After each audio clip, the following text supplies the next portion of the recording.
Okay. Welcome to the March 27 Board of Commissioners special meeting. Please silence your cell phones, pagers, and other electronic communication devices. Agendas are located at the back of the chambers. First, we'll have a prayer from Commissioner Ron Rosknecht, if we could, please. January the 15th, my mother passed away, and the other day I was over at my mom's house and my sister was there, and it's sad.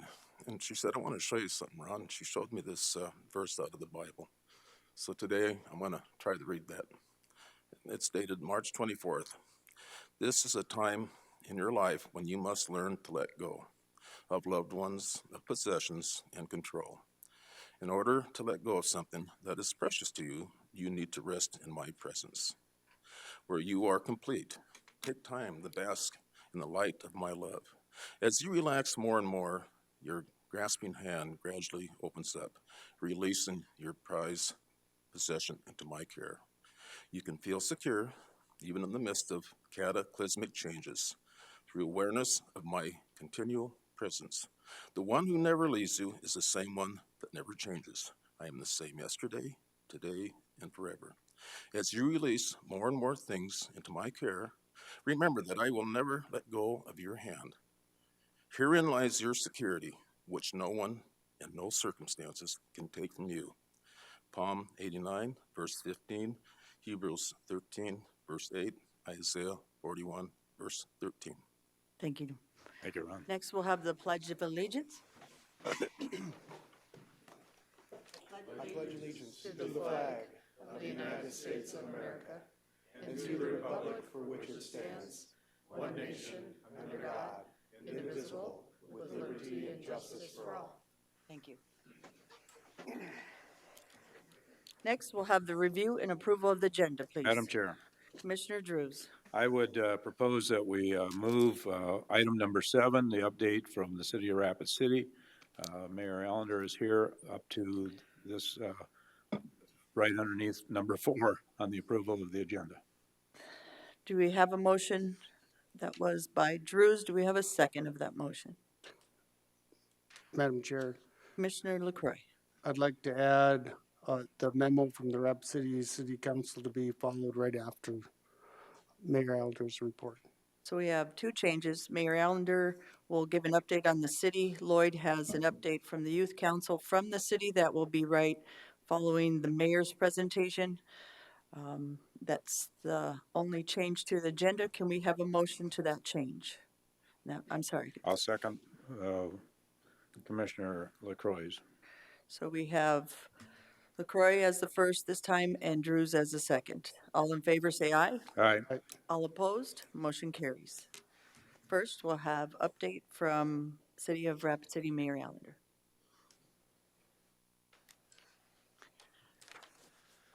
Good morning, everyone. Thanks for having the meeting this morning and for assembling here for the good of the county and all of the citizens of Rapid City. Of course, you're acutely aware now that the COVID-19 has become a lot of folks' full-time job, and I'm one of those folks at the moment. So, and there's a lot of folks in the community who, because of it or the response, will not have a job. So we've got a tough time in the community right now, and when I say community or when I say city, obviously I'm saying Pennington County as well, or I'm intending to say Pennington County, but to me those terms are largely redundant and they mean the same thing. So at the city, we have a 10 o'clock meeting every morning with department directors, city council representatives, county representatives now have joined, emergency management, and we discuss the last 24 hours.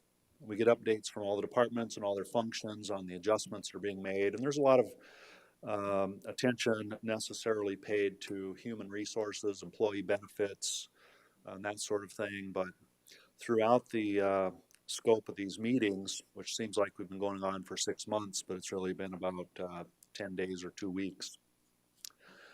We've developed some strategic teams, And today at 10 o'clock, we'll be getting a weekend report from these teams to understand their progress and see where we may need to adjust the plan. But the strategic teams are the liaison to grocery and supply stores. We want to understand, at least for intelligence purposes, what the supply chains are like and the opinions of the store managers, and if there's any disruption in the chains. Also, we want to understand, if we can, the current consumer behavior, when the busy times are, what the items of interest are, and to try to see if there's a correlation between what we're putting out in the news and what's happening in the grocery store aisles. Then we have a food security liaison, and we are partnering with the organizations in the community that provide food, such as Feeding South Dakota and a number of other volunteers and small groups that have come together to feed, to provide food for families that may be having a difficult time right now. We are establishing also a clearinghouse, a virtual clearinghouse for employee resources. And that specifically, what I mean is there's a number of city employees that between now and the next several months will be out of work for one reason or the other. Their jobs, such in recreation, we have shut down virtually all of our recreation facilities and a lot of those functions, so we have available employees. So when those examples arise, we're putting those employees in a virtual pool that can be used for other needs. For example, if it's a food service need, if it's a ordinance compliance need, or any of those things. So right now we're drawing lines on paper and ready to deploy any of those as needed. We have an emergency planning team, which now has been taken over by Dustin Willett, Emergency Management. We're doing the multiple agency coordination component of emergency management to make sure that we're not duplicating and that the most effective teamwork is being performed in all of the remaining strategic teams. We have a health services liaison function where we're coordinating with local healthcare providers to understand the needs of the community, and on the local government end, if we can connect any of those dots logistically or otherwise, we're here to help. But we want to come to an understanding of what the challenge of the day is and what the future challenges may be. And first and foremost, we have made Monument Health our primary health care advisor on this crisis. So we're getting recommendations and data from them on their assessment of the situation on an ongoing basis. Necessarily, we have a financial analysis team, which just for the government entity, the City of Rapid City, we're needing to compile all the data we can in terms of the lost revenue, the pending budget shortage. We're assembling a team to completely rework the 2020 budget to lay the foundation for the 2021 budget. I said it first in jest, but now it's absolutely true. If this virus were to drop off the face of the earth today, it would take us a couple of years as a city government to recover and get back to business as usual. So we're preparing for that financial reality. We have an employee support team which covers benefits, daycare issues, and mental health. And we have a communication group which we've tasked with coordination of communication for multiple agencies, for the output of communication to the community, for marketing. And now we've added this week a daily press conference at 1:30. And the press conference will be very basically a summary of the day's 10 o'clock meeting and any new issues that are coming up locally or statewide that we need to be aware of. So, like in all good plans, the last step for us is to go back to the beginning and change the plan. This particular event has been the fastest changing situation I've been involved in my life. So I don't think it's helpful, and I'll keep trying to give gentle reminders like this to the public. It's not helpful for someone to forward an article they found on the internet that's dated 2 days ago. That information is outdated. There's new data available. There's new conclusions being made all the time. So the good news is it's rapidly changing. Our health providers and our scientific community are able to more quickly adjust to this. But the bad news is it leaves us and our constituents wondering what the heck is going on.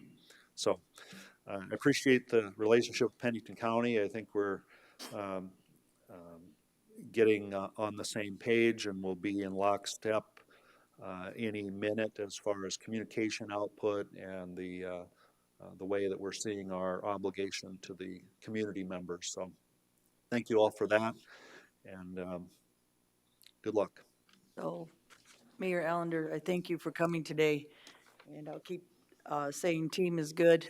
You've been a good teammate, and we appreciate adding us to your agendas at 10 o'clock and having us give our updates as well. You've been great about that. Thank you. And I do believe we are changing every 24 hours, and we're updating in our department heads, and we're keeping people on our websites updated. But I don't think you'll ever keep ahead of it in a sense. But we're trying to do our best to play as team and making sure the city and the county and trying to get with the state so we're all on the same page. So Yeah. you've been awesome about that with your communications. I love your plan, the 10-step plan, and all the people with the teams that you have. I think some of that can be implemented for us, so that's a great idea. The other is, do you have any information on your changes for your ordinance for people, or are you going to do that tonight, sir? Oh, we are. We have a meeting, a special meeting tonight at 6 o'clock for the second reading of the emergency ordinance. At the same time, or the next item on the agenda will be the first reading of the first ordinance revision. And what we're proposing for a revision is to put in a clause that will allow the city council, upon a majority vote, to change the ordinance by resolution. That would reduce the need for 2 readings 5 days apart. And the changes that we are anticipating are, we may determine at any moment that we've got the wrong businesses identified in the ordinance, or that we missed a very important business type that we need to cover. And so it will still require the governing body to assemble and vote on it. It will be a public meeting with public comment, but it's our version of an emergency clause to allow us to work more quickly. Thank you, Mayor. And I think if I could speak for our commission, that's why we're doing the resolution, so we can do changes that we need instead of doing the 5-day process. So I think that's a good idea just because of the 24-hour changes, and I appreciate your counsel. They have been there on the 10 o'clock meetings, and it was nice. I haven't met some of them before, so that was pretty awesome. You have a good team, and we appreciate them as well. Commissioners, anything to ask the mayor? Any questions? Mayor, just appreciate the update. Continue to look forward to working with you and your staff. Thank you. And I want to echo Gary. Just thanks a lot, Mayor, and the council, and we'll get through it. Mark DeSanto? Madam Chair, I appreciate your report as well, and I also had one question. Does Monument Health have an epidemiologist on staff? I don't know of if they have epidemiologists or if they're coordinating with Mayo on that. They have a team set up to track this. They meet twice daily, 7 a.m., 3 p.m. Throughout the week, and then there are logistics and administration meetings immediately following each of those to make the wishes of that disease team, that's probably the wrong name for it, to get what they need to fight this thing. Okay, thank you. Thank you. Commissioner Lloyd LaCroix? Mayor Allender and the city council, I appreciate the updates, the video updates that you do during the day are probably one of the most informing, get spread out and get to the community faster than they used to be. And, you know, for an old guy, I'm kind of surprised that you're up on the technology, but I appreciate that. Lloyd, we're supposed to be kind today. Compassionate and loving. No, I really appreciate that, Steve, Okay. and so does the community, and thank you. Thanks. Thank you, sir. Appreciate it. Thank all of you. Keep up the good work. you. Thanks. See you soon. Thank you. Commissioner LaCroix, you wanted to speak on your youth council? Thank you, Madam Chair.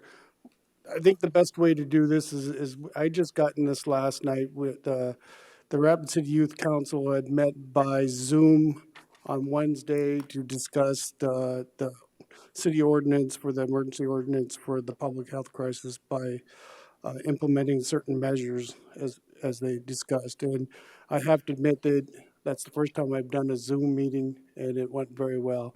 But instead of giving an executive summary, I'll kind of read it. They decided to go with the memorandum form of information to the city council and to us. And the reason why they've done that is because they took a vote on what the ordinance was, but they also wanted to give, it wasn't a unanimous vote. And so what they wanted to do is they wanted to share their concerns to the community and to the city council. That's why they did memorandum. And just for clarification, I'm just a mentor to the youth council, so I did not have any influence or anything, just to help with the process with them, and that's the process that they came up with, was the memorandum. So I'll start out with the purpose of the memorandum. The purpose of this memorandum is to provide the Rapid City Common Council perspective from the Rapid City Youth Council. It directly relates to the proposed ordinance of 6412 emergency ordinance to address the public health crisis by implementing certain measures which have been deemed necessary to slow the community spread of coronavirus. The executive summary, this is the minutes. On the 25th of March, 2020, the Rapid City Youth Council held a special meeting to discuss the proposed ordinance 6412 addressing the current public health crisis. The Rapid City Youth City Council reviewed the proposed ordinance in full. Members took into consideration verbal and written testimony and current health and data from the state of South Dakota. The Rapid City Youth Council shares the concerns of the community as well as to trying to balance the health and well-being of the individuals as well as the economy. The decision before the Rapid City Common Council regarding enacting proposed ordinance 6412 is not an easy or nor one with a clear answer. Of the Rapid City Youth City Council members present at the special meeting, 9 were in favor of the proposed ordinance and 4 were opposed to the proposed ordinance. 5 members were excused from the meeting. Those in opposition raised concerns around economic impacts of this ordinance would have on families, youth, and all community members. While those in favor raised the concerns of primary needs to protect the personal health, regardless of the position of the proposed ordinance, all Rapid City Youth Council members shared a common concern for the seriousness of the situation and called the community to call the community to action to follow the Center for Disease Control and Prevention of the CDC guidelines around social distancing and hand washing. Their proposed action number 3, the members of the Rapid City Youth Council. They encourage Rapid City Common Council to consider the impact of the proposed ordinance on the youth of our community. They also encourage the Rapid City Council to consider the impact of the proposed ordinance on the healthcare system. They also endorse current guidelines of the CDC World Health Organization and State of South Dakota's governor's executive order in response to the COVID-19 pandemic and calls on all community members to practice social distancing, quality hand washing, and general hygiene and cleaning techniques. They also call on the community to take personal responsibility for the well-being of the community, to be good examples and to be there for one another in this time of need. They also, the City Youth Council community, stand, let me do this again. The Rapid City Youth City Council calls on the community of Rapid City to stand united with surrounding communities, states, and nations. Some of their discussion was, number one, the Rapid City Youth Council discussed the length of the COVID-19 pandemic. Members shared perspective, testimonies, and current impacts they are seeing due to the situation. The Youth Council considered proposed ordinance ability to limit the spread of the COVID-19 economic implications, the proposed ordinance, and social well-being and implications. The Youth Council are feeling the economic impacts that may have already, and some have already lost income due to the voluntary closures. Members weighed in on the economic impact of this ordinance would have against the ability to limit the movement of people in the public spaces and therefore limiting the spread of the COVID-19. They also had concerns around the inaction and attracting out of city commerce travel was raised while other regions closed down, leaving ours open. And they understand that this creates a higher likelihood of inward movement. The Rapid City Youth Council members are aware of their oath of office to protect the people of Rapid City. In order to prioritize a healthy economy, we need to have healthy people. Number 4.8, those who were not in favor of the proposed ordinance stated it was a personal decision to go out or close their business. Another discussion, limiting the ability to spread would lessen the chances of mutation and potentially lessening the problem in the future. The Rapid City Youth Council members recognize the needs to act now before it escalates to an extreme.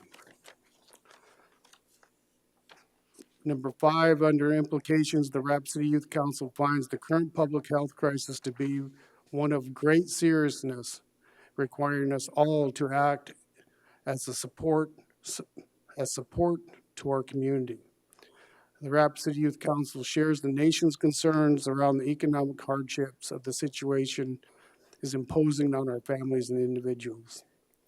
The Rapid City Youth Council offers support, perspective, and remains available to the Rapid City Common Council as members grapple with the proposed ordinance and ongoing public crisis. And this is signed by Hannah Churchill, the chair, and Jordan, I'm going to demolish his names, Korkesh, the vice chair, and Jocelyn, the secretary. Just a little follow-up, folks. During this meeting, that's why I gave the mayor a hard time with technology. That was the first time I've ever done a Zoom meeting, and it was pretty amazing. Sometimes it was a little hard, but they navigated through this. This youth council took this very seriously, and they expressed the concerns that they were experiencing in our community as some of the youth had to give up their jobs so other people that were in that employer could continue work because they had children or families, and they understood that. And they had great discussion on this. I mean, I give Sean Binder and Kristen Kiner the utmost respect for guiding these people, but this was what they came up with. And it's, you know, I keep thinking back to that last meeting we had and Mark DeSanto said, our youth, after that one meeting, our youth give us hope. Let's not judge the actions of a few in our community, but promote what is doing good in our community. And that's what I see with these young people is there are some that are not taking it seriously, but there are quite a few more that are and are stepping up to help us out. And this youth council is going to be amazing in our community. And that's one of the reasons why I wanted to hurry up. I told them I'd share it with the commissioners, and they understand, excuse me, the difficulties this community is having. And as leaders, they understand the difficulty of the decisions that you are making or have to make in this crisis. and they understand that.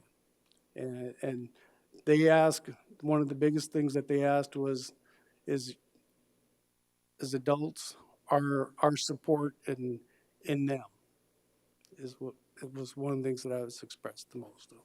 Thank you, Lloyd. I think the youth's opinion is good to listen to, because sometimes we don't think our children are smarter than they are, and we're finding sometimes they're smarter than us. So I appreciate their thoughts, and I think the council, the youth council, is a good opinion of a lot of the youth and what they're thinking. So I appreciated that report today, Lloyd. Anybody have any questions, commissioners, for Lloyd on his presentation? Okay. I should mention the other mentors is Laura Armstrong and Lance Lehman. And before the meeting started, they gave a brief message of how they voted on that ordinance the week before, because one was for and one was against. So that's one of the decisions I feel that the memorandum was a good way to go. They were explaining how they feel. Thank you, Lloyd. Commissioner Lloyd LaCroix. Next, we'll have Dustin Willett. COVID-19 update, sir. Good afternoon, Commissioner. Morning. Good morning, Commission. Dustin Willett, Rapid City, Pennington County Emergency Manager. No surprise, COVID's still here with us. We're still navigating the potential impacts to the community and the fallout of current actions and guidelines across Pennington County with all our municipalities. So biggest update from emergency management is not that the numbers mean anything specifically to those outside of our organization, but our Emergency Operations Center has increased its operational posture to what we call a level 2, which is one of our full activation levels, meaning that staff is now working out of the EOC space, not just from our desks. We've increased staff members. We have several people working in the EOC. So as Mayor Allender alluded to, that one of the roles of the Emergency Operations Center is what we call a MAC group, or multi-agency coordination, because that's really what's happening. And I just wanted to reiterate that it's not just public or government coordination.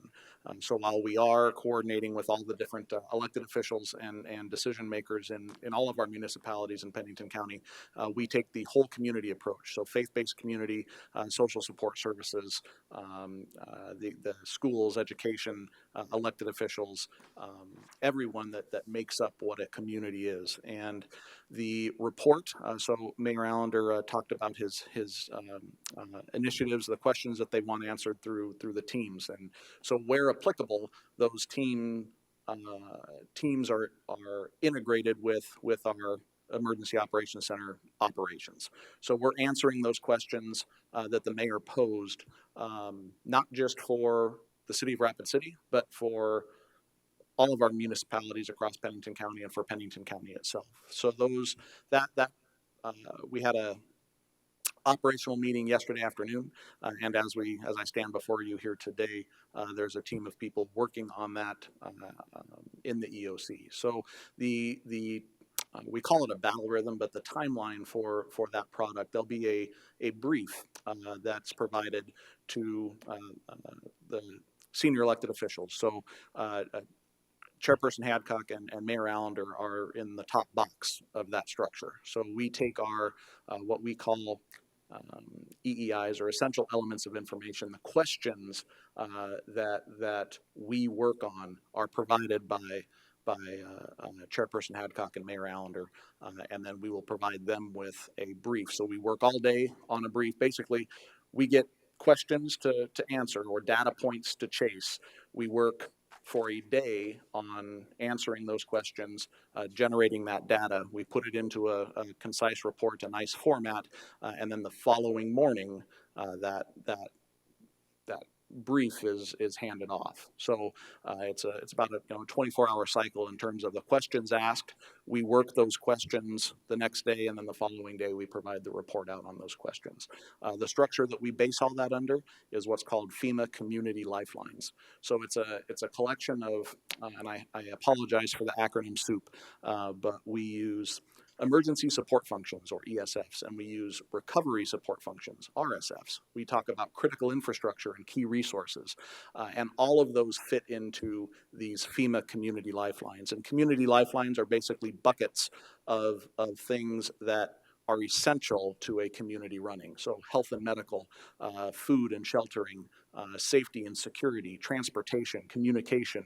These are all community lifeline components. So our report out structure is based on those components, those essential components in the community. And it's just a snapshot of where we're at, how our resources are doing, how the community is doing, how we're answering the food security question. All of those types of things will be in that daily report to our senior elected officials. So that's really the big thing is the EOC is now in a more forward postured activation level, and in reality what that means to some of the other things in the county is there isn't anybody necessarily in the EM office. So the emergency management as a department is basically committed and transitioned over into emergency operations center work. So I apologize if there's any breakdown in continuity in terms of things that departments are being asked for, but our staff is doing what we've been tasked to do in the Emergency Operations Center. So it's an operational shift or transition for us. Be happy to stand for any questions. So commissioners, any questions of Dustin? Madam Chair. Commissioner Roskinek. Dustin, I want to thank you for the daily reports. The 27th, we indicated 46 cases. An encouraging thing was 16 were recovered, so that'd be 35%, and the day before it was 41, 13 being recovered, which is 32, so I don't know how long that positive trend's going to last, but keep sending those if you would, please. Absolutely. The other really encouraging piece of that is the number of hospitalizations. So we look at those total numbers, and until very recently, none of those cases were actually requiring care in a hospital. And even with our number of current of 46, the last I heard, there were only 3 that were requiring some level of care in the hospital. So I think it's important to note that while we are seeing positive cases, we are not seeing an overly burdened medical system yet. Thank you. The main thing is that the public knows that we are in contact with Dustin, who updates us on all those different areas, and then we send him the commissioners, or he does. So because sometimes we don't report everything that we are doing in one sense, the other is we are keeping up to date to make sure the employees and our constituents also are being, we're being safe about our decisions. So just so the public and our department heads and our employees know, we are keeping informed. Commissioner Drews, please. Dustin, thanks for all your work during this period of time.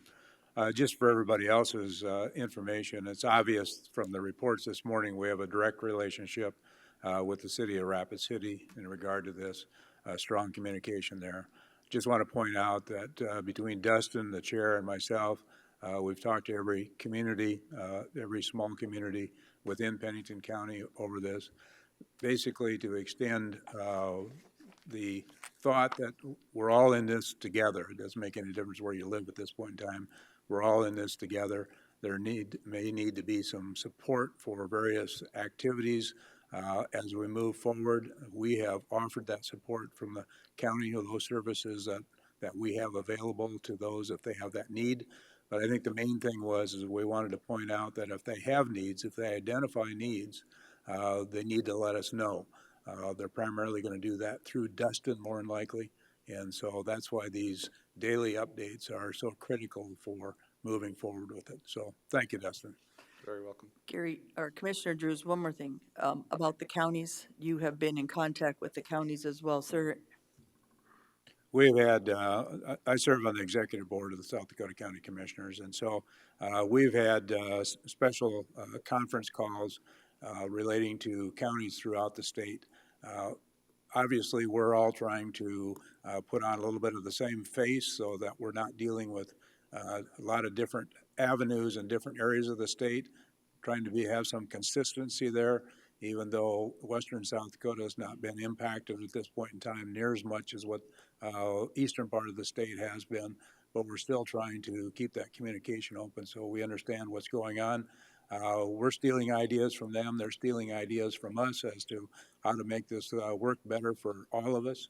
We still want to provide all the services that need to be provided by county and city governments. Consequently, our business model is changing every day as to how we move forward. But I think that the consistency that's being developed at this point in time is working well, and that information sharing is going great. We did have a opportunity yesterday as counties to be on a conference call with the governor, expressed any concerns that we may have moving forward. And so at least our voice has been heard. And I think that she's invited us to be at the table when future decisions are going to be made. So we do have strong communication throughout the state. Thank you, Commissioner Drews. And we do have Senator Duhamel here today, and she's going to report on number 11 on some of the updates from the governor. So we will have that later. Commissioner DeSanto, please. Thank you. Question for Dustin. I didn't think we were done with you, Dustin. Dustin, yesterday we spoke briefly about suicide and domestic violence threats increasing because of closures, not working, cabin fever issues, that type of thing. Were you able to get any more information on that? So I apologize if I didn't capture any metrics that you were specifically looking for, other than that conversation is happening among the community that deals with that. So we affectionately refer to them sometimes as the S's. So Catholic Social Services, Lutheran Social Services, Department of Social Services, Youth and Family Services, and all of their acronyms, so DSS, LSS, CSS. So we just affectionately call them our S's. But that discussion, specifically the mental health component, the suicide awareness, suicide prevention component, is something that's been actively talked about and worked on for at least the 2 weeks that I've been involved in those calls. So determining how to continue to provide some of those mental health and counseling services, telecounseling, how we get that outreach to those people.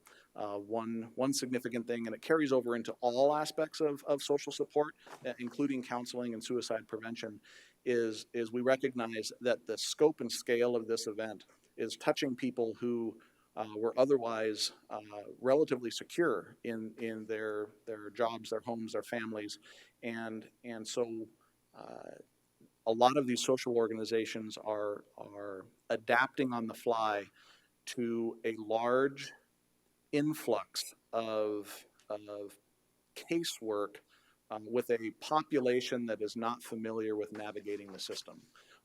So all of these agencies have processes in place, and they're doing their best to streamline those processes. But because of the widespread impact in the community, we've got a lot of people needing to access or needing information from these organizations who are unfamiliar with again, how to navigate those systems. So a lot of work is being done on how we best reach and support the community, and that absolutely includes discussions and working on specific solutions on suicide prevention and mental health. And with direction from the chair in terms of information flow, I'd be happy to add more specifics on the mental health component to any type of brief. That'd be awesome, Dustin. I think that this is important in our decision-making processes as far as closures, length of time of closures, those sorts of things is something that we need to consider very seriously when thinking about closing businesses and so forth in the county. That's my Madam point. Chair, Commissioner Ross. Dustin, it's probably not that obvious here, but if you reach out to larger communities, I think you'll see a trend. And even if we could use that trend as a model, because I think like Mark said, we got to be proactive on this. I think it's going to get to be a fairly significant problem. We do. So there's a mantra or a tenet among the emergency management community of not reinventing wheels. The other part of that where we have to be careful is adopting best practice where it's applicable to our population or our community. So our resources, our population, our underlying medical conditions, our population density, we have to be careful of what of drawing corollaries just to make sure that the solutions or the best practices that other places are working on are a good fit for our community and our population and our resources. So kind of a two-pronged answer. The answer is yes, we absolutely reach out to our co-workers in other jurisdictions across the nation, not so much globally, but certainly across the nation. But it's a matter of being discerning on what types of measures are applicable for us. Thank you. And I agree. I've always been a person that plays the what if in my life, and I think it's worked to get ahead of the game, and I think Pennington County is doing that, so we're trying to see all aspects of what's coming next. Some of it you're not going to see, but again, there's two parts to this. There's the virus and the economic, or I say the humanitarian part, and we already know first it's going to be that virus, which is economically affecting us and humanitarian wise already affecting us. But then there's that second part. People are losing their jobs and what's coming next. And we need to prepare that for our community so we're ready for that just as much as a virus. Because when people lose their jobs and economically things start to fall apart, people can get just as sick as they do with a virus. So we want to be ahead of this game. And Dustin, can't say enough. You're being very proactive and not reactive during this time. You are playing the what if. And I've been in meetings with Dustin and some of the emergency management teams across the counties in the state. So we are keeping proactive in helping, like Gary said, our cities and our counties, and saying we do have some resources. We have been sending, thanks to Miss Holly, Miss Joan, the resolutions and some of the things that we are being proactive with. So we're reaching out and we want to play again. We're all in this together. We are all South Dakotans. We are all team. So I appreciate everything you've been doing, Dustin. You bet. As we work through those community lifelines, just to put a dot on that I, is as we work through those community lifelines, the lenses that we look through are physical health, mental health, spiritual health, and financial health. So health can be a broadly utilized term, but again, looking at physical health, mental health, spiritual health, and financial health is all part of the big picture. Thank Any you. other questions? Any other questions? Does anybody have any questions from the public for Dustin or the department heads that we missed? I think this would be a good time for any questions to come to Dustin so that he doesn't need to stay here. I know he's got plenty of work to do. Just the next meeting at 10. No? Okay, thank you. Thank you. Now we'll move to Central States Fair. Ron Jeffries, General Manager. Thank you, sir, for coming today. Thank you, Madam Chair, members of the commission. We're closely following the CDC guidelines and everything. We follow what the mayor has to say about city impact. Subsequently, all events are suspended at the fairgrounds property. We've done a number of the work from home options for those that can work from home. We still maintain the properties, obviously, so we have a light crew on working. We no longer have the Department of Corrections volunteers working through the fairgrounds, so they are back at the unit, and so our guys are handling all forms of maintenance, cleaning, and et cetera. Doing a deep clean right now. It did require us to postpone our annual meeting. We were required by bylaws to hold that, so you may have noticed that we've postponed that. We had to call an emergency meeting to be able to suspend the bylaws, and we've done that. We'll continue suspending those events for as long as the CDC recommends it. Right now, it's through the end of April for us. That's about 2 months worth of events, or about 8 weeks of events with only 52 weeks in the year. It's difficult to find time for the rescheduling of a lot of those events. Everybody pushes towards the weekends, and so there's only so many weekends available, and ours happen to be all booked up. We're working with those and trying to find some options to allow them to participate in an area during the fair We're allowing opportunities for them to take weekday events, greatly discounted, to try to help those promoters still get a chance to host those events in Pennington County. In terms of community support, Feeding South Dakota will next Wednesday on the 1st, their big food giveaway will be at the fairgrounds. Feeding South Dakota has done that with the turkey giveaways, so we are prepared to set that parking lot up the same way to be able to handle 3,000 people running through at one time, and we're looking forward to that.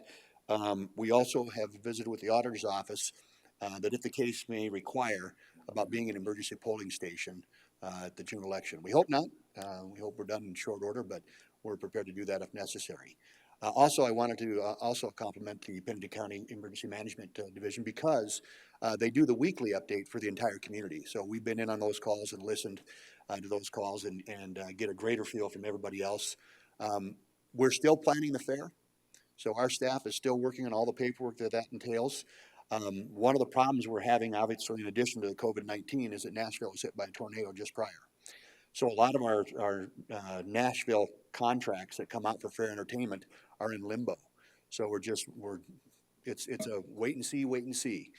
I can tell you, we read very closely and went through our force majeure clause of those contracts. We don't want to create any further financial liability on us with a lot of entertainment. If they're there and ready to play, you have to pay, even if you get rained out or anything else. We understand that. This would be a different case, and a force majeure clause would come into effect. So we're okay signing the contracts now, knowing that if we have an issue that lasts through the summer, that won't cause additional financial impact on the fairgrounds. Other than that, any questions? Any Madam questions? Chair. Commissioner Drew, or Are we Ross still going on the stalled barn? Are they still working on the stalled Still barn? working on the stall barn. We're about entirely enclosed, so we anticipated June 1 finish date on that still. Good. Madam Chair. Commissioner Drews? Ron, thank you for the update, but for the general public, they may not realize how much activity you actually have out there during the course of the year. Everybody's aware of the Central States Fair and the Black Hill Stock Show and so forth, but you have events going on at some of your facilities basically almost every day, certainly every week of the year. Every week for sure. Right now, the only weekend that we have open is Christmas, so it's probably pretty unlikely that we're going to get the building rented for Christmas. We'll have events on facilities. We'll have some family reunions that gather during Christmas and rent a building for that. But literally every week we have events, about 240 events a year. Very good. Thank you, Ron. Thank you.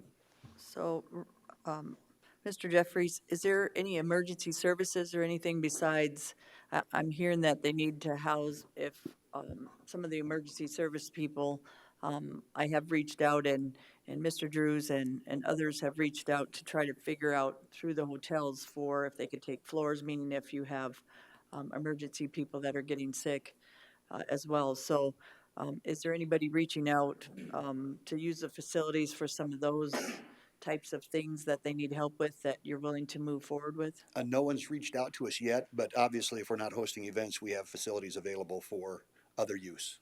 And we got to remember the fairgrounds is in the middle of town, so that makes it pretty convenient for people.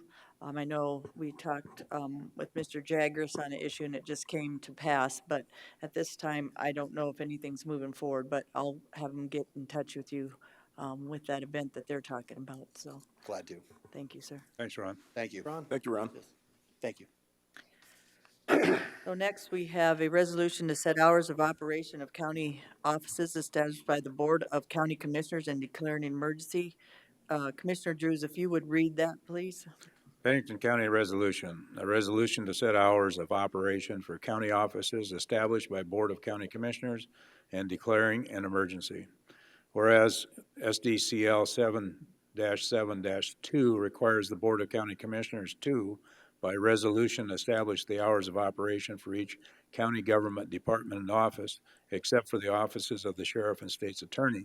And whereas 7-7-2.21 states the chair of the Board of County Commissioners may close the courthouse in case of emergency or severe weather, the public shall be adequately notified. An emergency for the purpose of this section is an unforeseen occurrence or combination of circumstances that calls for immediate action or remedy. And whereas Pennington County Administration is not housed in the Pennington County Courthouse, the presiding judge of the Second Judicial Circuit communicates with emergency management staff in the closing of the courthouse when an emergency or severe weather circumstances exist. The chair of the Board of County Commissioners reserves the right to close county offices in the event of emergency or severe weather. And whereas an outbreak of the disease COVID-19, which is caused by the novel coronavirus and is transmitted by person-to-person spread or contact with contaminated surfaces, has been confirmed in more than 100 countries, including the United States and specifically in the state of South Dakota. And whereas the World Health Organization, the Centers for Disease Control and Prevention, and the Secretary of the U.S. Department of Health and Human Services have declared the outbreak of COVID-19 as a public health emergency. And whereas on March 13, 2020, Governor Kristi Noem issued Executive Order 2020-04, which declared a state of emergency to exist in the state of South Dakota in response to the spread of COVID-19.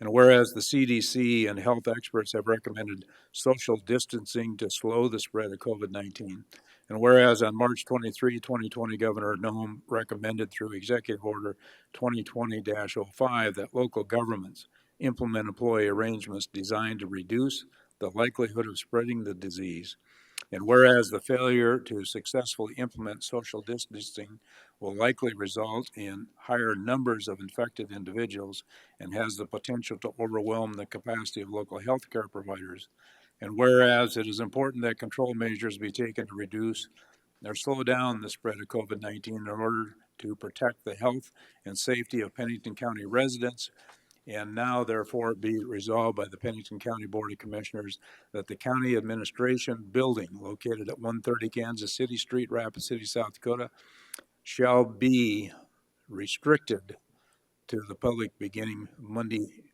March 30, 2020 at 8 a.m. And be it further resolved that members of the public may still transact business with county offices by appointment. The public is encouraged to conduct as much business as possible online, by phone, or by mail. And be it further resolved that this resolution be deemed necessary for the immediate preservation of the public peace, health, and safety. And as an emergency measure, this resolution shall become immediately effective upon approval. Thank you, Commissioner Drews. Do we have a motion? Motion. to Motion by approve. Roskinick, Second. second by DeSanto. All in favor, say aye. Aye. All opposed, motion carries. Next, we'll have some county operations, so the employees and the public will know what's happening, and this is going to be restrictive access. We will not be closing the county building. We will have restrictive access. So, Mr. Cool, if you could give us an outline of what's happening and how people access the building. And Ms. Hawley can give us some other details about the desk, the signs. Deputy Mueller will come up and ask or tell us about the screening and how it will work to make sure that people that are entering the building will be screened before they are let through to the department heads' offices. So, Good morning. Mike Cool, Director of Buildings and Grounds. So the access to the building by the public will be restricted to just the main entrance of the County Administration Building, which is located on the south side of the building. The east and west public access doors will be locked. They will still be accessible by employees with their cards. We'll have a desk set up just inside the, just past the vestibule that a receptionist clerk will be seated at, that will help anybody with appointments get connected with the people they need to.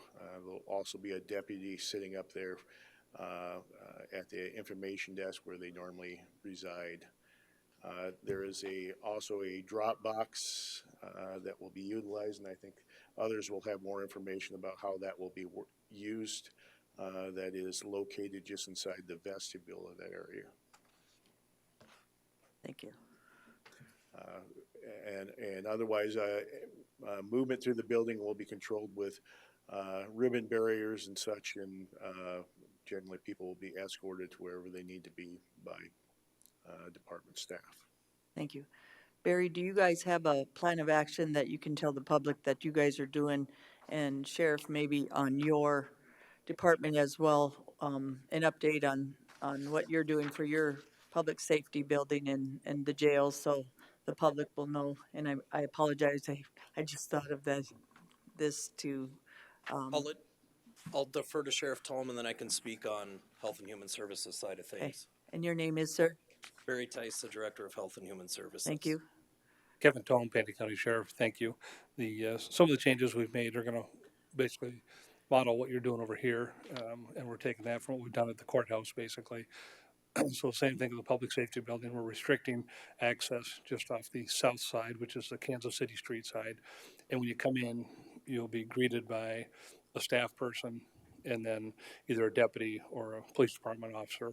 And we're splitting the shifts. They take it half the day, we take it half the day. And that way they can still take reports, and they can direct people to the building. If they have appointments, they can direct them to which floor, or sometimes we can help them with the paperwork, right at the entrance. They don't have to go through the building. We're open for business, just have restricted some of the access. In terms of the care campus, we did agree to, again, close off the north side of the care campus, which is Kansas City Street entrance as well. And we will still be using, of course, we're in business on the south side off the alley, the single point of entry into Safe Solutions, detox, crisis care. That'll be business as usual, either brought by law enforcement or you can self-report. That doesn't change. The one thing we're still processing through is all the outpatient services we provide with the addiction treatment side. And we're working closely with IET to get transitioned into as much of a technology world as we can, as opposed to face-to-face. But initially, or for first part of the week, maybe through the week, we will have still some outpatient services coming in through the west and south side entrances. But again, restricted access and by appointment. Thank you. And how about the screening of this building? How's that gonna work, for when they come in, the county building here, the admin building? Yeah, and this will, again, model what we're doing at the public safety building. We'll have a deputy sitting there at the desk you see is the workstation they're at now where they work out of, so that doesn't change. So we'll have somebody here for security like we do every day currently. And then the various departments and elected officials in this building are gonna provide a staff person to help with, directing people to appointments or providing information, again, like we're doing in the public safety building. And how about the jails? Are you having any changes so the public knows about, the people that are visiting, the inmates and those kind of operations that might have changed from? Yep, in the jail and the juvenile service center both, we've restricted outside visitors. We've pushed people onto we have a platform to do video visitation. They have email contacts, so they can still have contact with people. We've pushed it again to a virtual contact instead of coming into the facility. We still have some programs going on in our facility, but they've been greatly reduced. And by say programs like Alcoholics Anonymous, Narcotics Anonymous, those types of programs, but we've greatly reduced them. Thank you, Sheriff. Mr. Tice, anything follow up on that? No, of course, the Sheriff outlined it well with the care campus.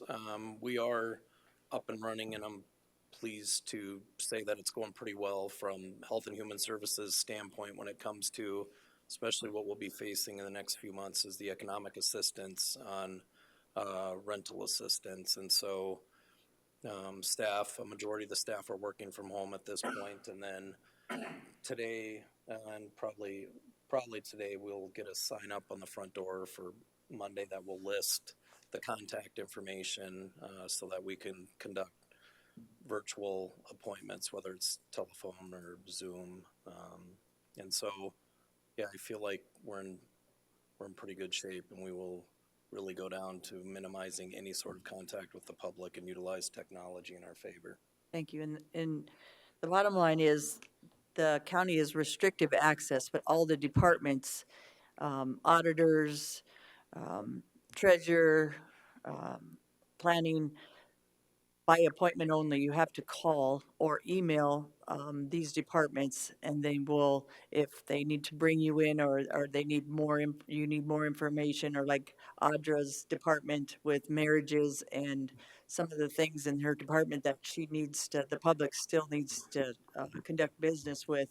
Um, they will do the same, if I'm correct, Audra, with the email or calling. So again, restricted access, but we want to be able to serve the public, serve people that still need our services in a very efficient but a safe manner for our employees and our constituents. So Madam Chair, Commissioner DeSanto, please. one of my biggest concerns is for either of you to answer is the Care Campus style of revolving door with admitting intoxicated and then letting them out. How are we going to address that? And if I remember correctly, there's people sharing rooms at the Care Campus that are on an extended stay there. Are we going to be able to separate those people, or what are we doing to address that situation so that they're not affecting one another? I guess my biggest concern is that revolving door type of situation. What are we going to do about that? Because we got people coming in there, getting detoxed, and then putting them back out on the street again, where they could possibly infect other folks. Sure. Obviously, when you have confined populations, we deal with this at the juvenile center, the jail, and the care campus. So it's the same dynamic because it's a revolving population. People come and go through all three of those facilities. And we've tried to create a little more spacing in the care campus where we can, maybe having less mattresses, trying to do a little social distancing, but it's hard when you're in a confined setting. We've significantly increased working with buildings and grounds and our staff cleaning in the facility. On all three of the facilities, we've worked with our medical director and all of our medical staff looking at screening protocols when people come in. And if they come in and are potentially symptomatic, we try and isolate them. And but it is a challenge with a revolving population in a confined setting, no question. More so with, I think, with the care campus than jail. Now, maybe with juvenile services, it's as bad. But I know you guys have thought about this, but that particular part of the population that tends to gather and drink together, they don't just gather and drink together. They gather and drink together off the same bottle, that kind of stuff. So the potential for spread is significantly increased, in my opinion, with that particular population. So that's something that's been eating at me, and I've been wondering how we're gonna address that. But I mean, I know you're doing the best you can. I don't know if I want to suggest that we suspend those services at this time, but to me, that's a significant danger of spread. Couple follow-up comments, if I may. Commissioner Sheriff Tome. The one thing we did change policy-wise is we're limiting for the safe solutions one visit every 24 hours. Some people, it's been more of a revolving door coming in and out 2 or 3 or 4 times a day. We're going to go to one visit in a 24-hour period. And so that's one change to help with the churn. I would discourage closing it because all you're going to do is displace them somewhere else, and we'll end up dealing with them in the jail or, who knows where. Mm-hmm. And you need to understand too, we deal with infectious diseases every single day. We deal with tuberculosis in the jail. We deal with hepatitis in the jail. And so all those procedures and practices we have in place in all three of our facilities, the safeguards and measures we use also protect against, COVID-19. Madam Chair. Commissioner LaCroix. Mark, that's a good question. One of the things I will follow up on that, I think we actually provide a good service for our community, because when these people come in, they do a sit-down intake with these people, which means blood pressure, temperatures, discussions, and so you have an opportunity with some of the population to be able to gather some information. So if you feel someone's not well, to be able to refer them to somewhere or do something with that. So that's the positive side of doing that intake as you get to, identify it. Madam Chair, Commissioner Roskinek. I read somewhere in just the last couple of days that at the courthouse, they take temperatures, and if it goes over a certain threshold, they're not allowed in. Is that something that, We're not taking temperatures at the courthouse. Now, we're doing screening. What we've done with the courts, and what you're gonna do with this building is post on the door, here's some things. If you've traveled out of country, if you're feeling ill, there's 3 or 4 or 5 criteria, please don't come in. And then also, our staff will be there to help monitor. If somebody comes in and looks ill, we'll suggest they go to online services and, not let them into the facility, potentially affect people. And like I mentioned before, we have medical protocols in place, and there are 3 facilities, the jail, the juvenile center, care campus. And if somebody has a temperature or some other symptoms, we will, and we've done this a number of times already, we will, isolate them until we get a better assessment as to what their conditions are. thank you, Kevin. Go ahead. And to Commissioner DeSanto's point on the homeless population, I've participated in, there's a number of Zoom meetings that of course have been occurring over the past couple of weeks to start talking about how the homeless population, how we can best work with them and serve whatever needs arise. So there's a lot of things happening, of course, within our community on that exact subject. And thank you, Barry. There's a lot of moving parts on this. And what I've seen is Chief Jagras, Sheriff Tome, and Barry Tice, our Health and Human Services, they're ahead of this game. They know that this homeless population might not stay where it's at. It might be people that lose their jobs in different areas. So they are also working on some of those areas to try to get ahead of this. So we have a great team of these 3 and our community that are working on these programs. And once they can update them, they will update them for the commission and the community. So trust that Sheriff Tome, Barry Tice, and Chief Jagras and their teams are way ahead of us on this. They just are forming plans for the economic part of this as well. So we appreciate everything you guys do. I've been seeing it behind the scenes on some of these things. You can't put all this out right now because you're working on it, like you said, Mr. Tice, that these things are just in the works, and you're doing this every day. I've learned about Barry Tice. He's got the biggest heart of anybody I know. He's looking out for anything and everything that he can do at this time. So, not that you don't, Sheriff Tome, he's turning around.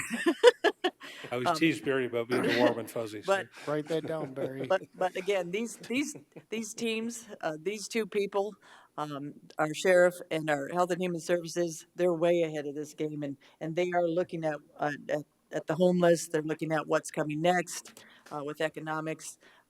I can tell you, you can be sure on these that everything's not going to be perfect, that these things happen. Things are going to happen, but they are trying to the preventative measures to move to the next step. So we appreciate you a lot. Madam Chair, one last question.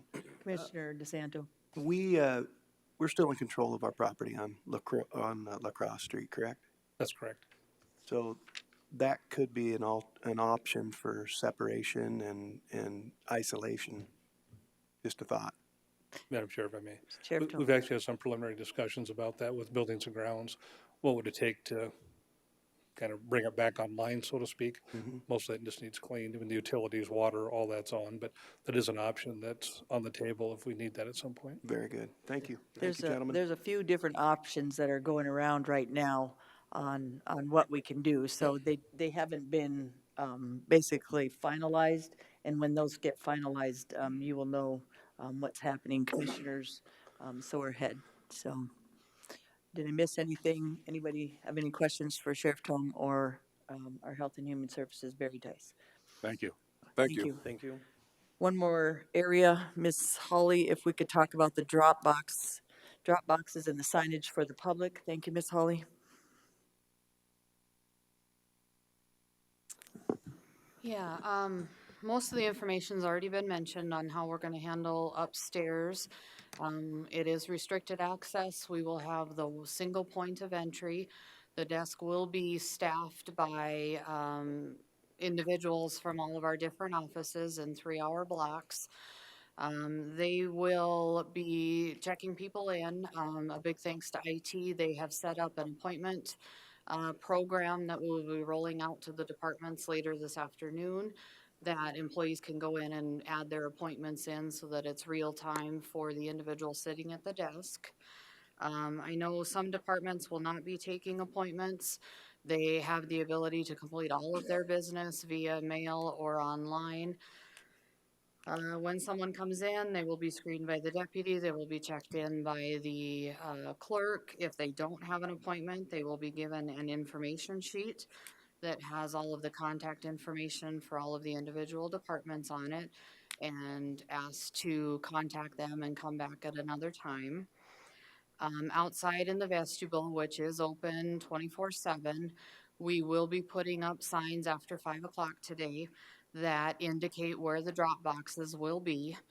At this point, there will only be 2 staff members that have keys to that secure location, which right now will be Joan and myself. We will be emptying that multiple times throughout the day. We will be taking those documents down and quarantining them in the commission mailroom for 24 hours. We will then sort and send it to the departments for processing. So important for the public to know that if you put anything in those drop boxes, it is secure. Confidentiality is absolutely will be maintained, and departments will be processing after 24 hours. If they need things like signatures or receipts or anything like that, the individual departments will be working on that for their operations. Signage, Miss Holly. Signage will go up in the building later this afternoon. Like Sheriff Tom said, the criteria for when you're able to come in, that we are restricting access to the public, and how to contact the different departments. At this point, I know it's been said many times that this is changing daily, so will the process for this. We will make adjustments as needed, and just appreciates everybody's patience and flexibility as we continue to provide the same level of services. We're just gonna do it outside the box a little differently now. So Miss Holly, one more thing. How about the website that Miss Laura, can we talk a little bit about that? She showed me that our IT director, I think it's pretty amazing what she's done for our website. That way people can get online to make sure that we're ahead of that game, so we're keeping information to the public on our changes. IT, Lori has done an amazing job on creating this. This is where we will be asking citizens to go first. We want you to check the website for the current status of county operations, what we're doing for specifics. I will get this updated with individual departments once I review their operations plans, to specifically say you can renew your vehicle plates by the SST machine or visiting sdcars.org. So this is a significant place of information for our public. Thank you, Madam Commissioner Drews. Holly, I may have missed this, but the lock boxes, Yes, are sir. they accessible during off hours too and on Yes, sir. weekends? So people can utilize those drop boxes other times after hours and Yes, sir. weekends? Thank you. 24/7. Madam Chair, Commissioner Roskinick. Holly, every department has a different telephone system. Some departments that they're very lengthy recordings. For those, is there any way to modify that so when somebody calls in for an appointment, they're not put into a long message? We can certainly look into that, sir. I think that would help some of the departments, because if I call the planning and zoning, you don't necessarily get you want this person, they don't know who they're calling, that can be very tedious and time consuming. And if we're gonna have a lot more telephone calls, I think we need to look at those, telephone system and recordings. Lori Wager, IT Director. Um, all of the recordings that are out there can be adjusted by any department if they want. If they want to do that adjustment, just contact Luke in our office or put in a help desk ticket and they'll contact you and then we'll get it done. Thank you. Then can appointments be made online too for each department? No, it cannot, but Okay, that they was just can a use the question. contact us forms on every department's page. And it will go to most of the time it goes to the directors in the department. Sometimes it goes to like the front desk person and they could request an appointment via that system too. Mark Vargo, Pennington County State's Attorney. Commissioner Roskinek, one of the things we did at Holly's request was we created a phone list that rings to a department. So if you don't know who you're talking to, but you know that it's a felony or it's a juvenile diversion or whatever, you now know what number to call. And then we updated it so that our contact information would go to someone who would be able to set up an appointment and route you correctly. I think that'll help with the increased phone traffic that we're gonna see here. Thank you. And we did Thank you, have a Mark. department head meeting yesterday and informed all the departments that this might be happening for this restrictive access. So we had a lot of comments and a really good department head meeting about many things. So we are keeping up to date with our department heads. If we have to increase that once a week because of changes, we could do that. But a lot of times we're ahead of that with them telling us what their needs are and then, and as leadership, and then we just move forward with that. So, Miss Alexa, I would like to thank you for your amazing signs. If you need a sign, call Alexa. Just kidding. She is just awesome how she could whip up a sign and it's just what you need. So, thank you for emergency management, Miss Alexa, as well. She's been on call for us as well, not just Dustin. So we appreciate you as well, and Mark in Enright in your department, and our fire administrator. He's been on top of many of these things as well. So we appreciate your folks in our emergency response people. So, Commission, anything that I missed on operations that you have questions on? I think the staff is pretty thorough. Holly arranged many of these areas and the signs and different things being made with Miss Jones, so I won't take credit with that. For that, Mike Cool, your help was amazing on this, so thank you very much. Madam Chair, are Commissioner there any Drews. departments here that think that they have something they need to share at this point in regard to this? Got one taker, apparently. And who is this young man? Eric Witcher, Director of Public Defenders. We want to be a partner in this and to make this work so that the county, I just got some concerns about the desk and the shared space there. We've been changing our policies as public defenders since February in the anticipation of COVID-19. We have multiple employees that often would man such a desk who are immunocompromised. We do not share any workspaces any longer. We have a front desk. We typically would rotate folks through that during the course of the day. We can't find any good guidance to keep a workspace such as that safe for the next user. So that particular spot could be a vector. That would be spread to the rest of our offices. So this just came up yesterday as far as my knowledge about it. Again, I will certainly be thinking about solutions so that we can make sure that we can solve those issues. I just was talking with my staff about this last night and this morning, and those are the concerns that we have. We've taken a bunch of steps to help protect our staff for the public as they come to our front desk, and we have those concerns. So I just wanted to bring those up today, but I'll be looking for solutions as well. So, Mr. Witcher, the sheriff has informed us on the screenings and different things that might work. We will have, again, a deputy screening at the front. Some of those suggestions that the sheriff's office has gave us for our front desk, I'm pretty sure, I know those things would work for yours just for that safety factor. So maybe after this, talk to the sheriff and see what he's doing. He's ahead of this before we even decided to do some of the front desk stuff, so. Understood. It'd be if an employee types on a computer, Right. the next person is gonna go and use that same computer. That's the concern. Yes, If you sir. rotate it. Yes, So, sir. okay, very So, good.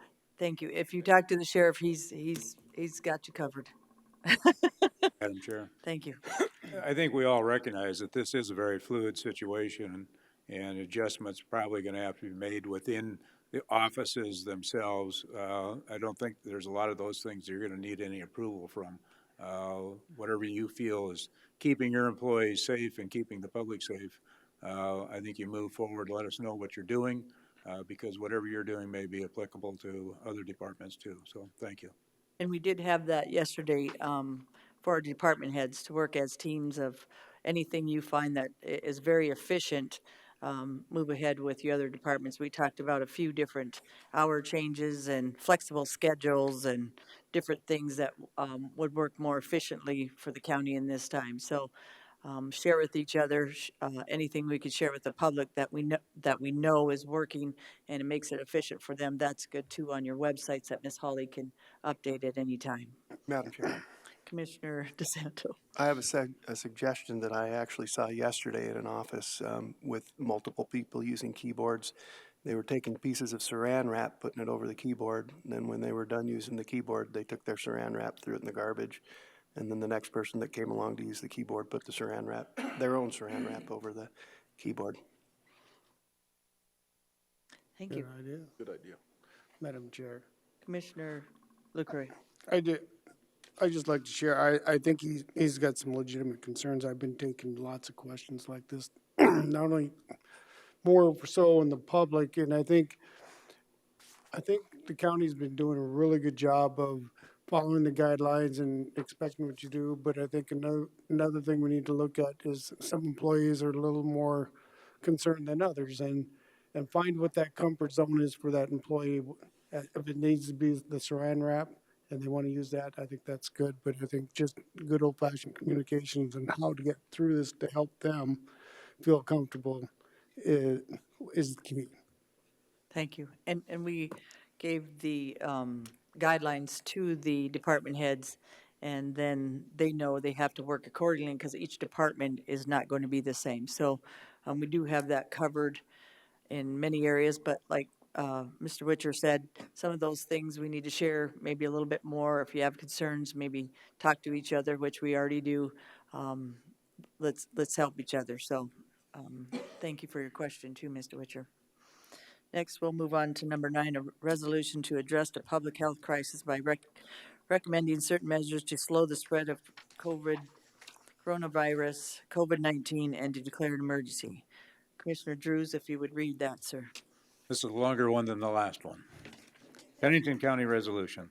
A resolution to address a public health crisis by recommending certain measures to slow the community spread of coronavirus, COVID-19, and to declare an emergency. Whereas an outbreak of the severe respiratory disease, COVID-19, which is caused by and is transmitted by the person-to-person spread of the novel coronavirus, started in late 2019 and has currently been detected in more than 100 countries, including the United States. And whereas the World Health Organization has designated COVID-19 a pandemic, and the U.S. Centers for Disease Control and Prevention has declared a public health emergency. And whereas the CDC has issued guidance to state and local governments and all citizens recommending steps to prevent community spread and guard against the COVID-19 outbreak. And whereas Governor Kristi Noem, through Executive Order 2020-04, declared South Dakota to be in a state of emergency due to the COVID-19 pandemic. And whereas Governor Kristi Noem, through Executive Order 2020-05, ordered and directed the recommendations contained in this resolution to all South Dakotans. And whereas the Pennington County Board of Commissioners support the order of Governor Noem in enforcing social distancing guidelines. And now, therefore, be it resolved by the Pennington County Board of Commissioners that the citizens and business of Pennington County should do the following. 1, review and practice the recommended CDC hygiene practices designed to stop and spread the disease, COVID-19, and encourage others to do so as well. 2, Know the signs and symptoms of COVID-19. Call a health care provider if suffering symptoms in advance of a visit to a provider, and stay at home if sick. 3, understand that those who are particularly vulnerable to COVID-19, including those over age 60 and those suffering from respiratory or cardiac conditions, should take precautions and remain home if possible. Number 4, implement social distancing measures and support businesses who are adjusting their business model to reduce the spread of COVID-19.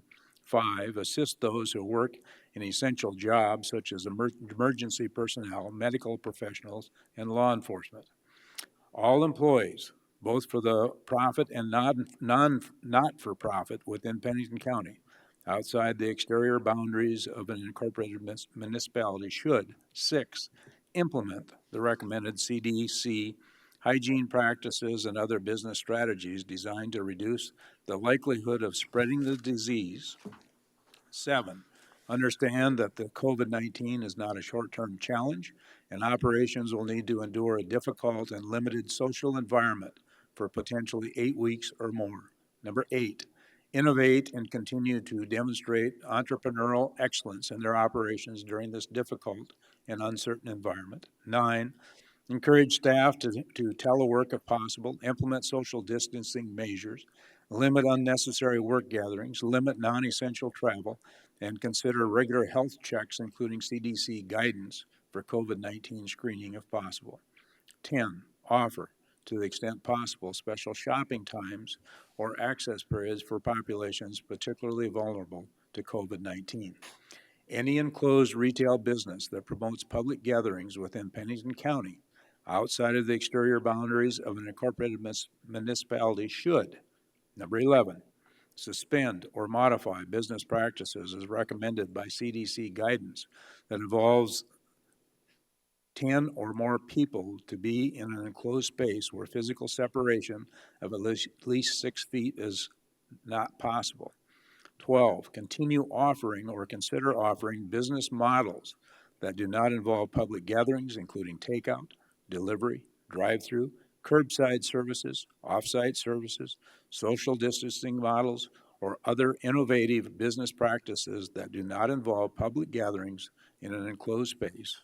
13, consider business arrangements and innovative ideas intended to support the critical infrastructure sectors as defined by the Department of Homeland Security.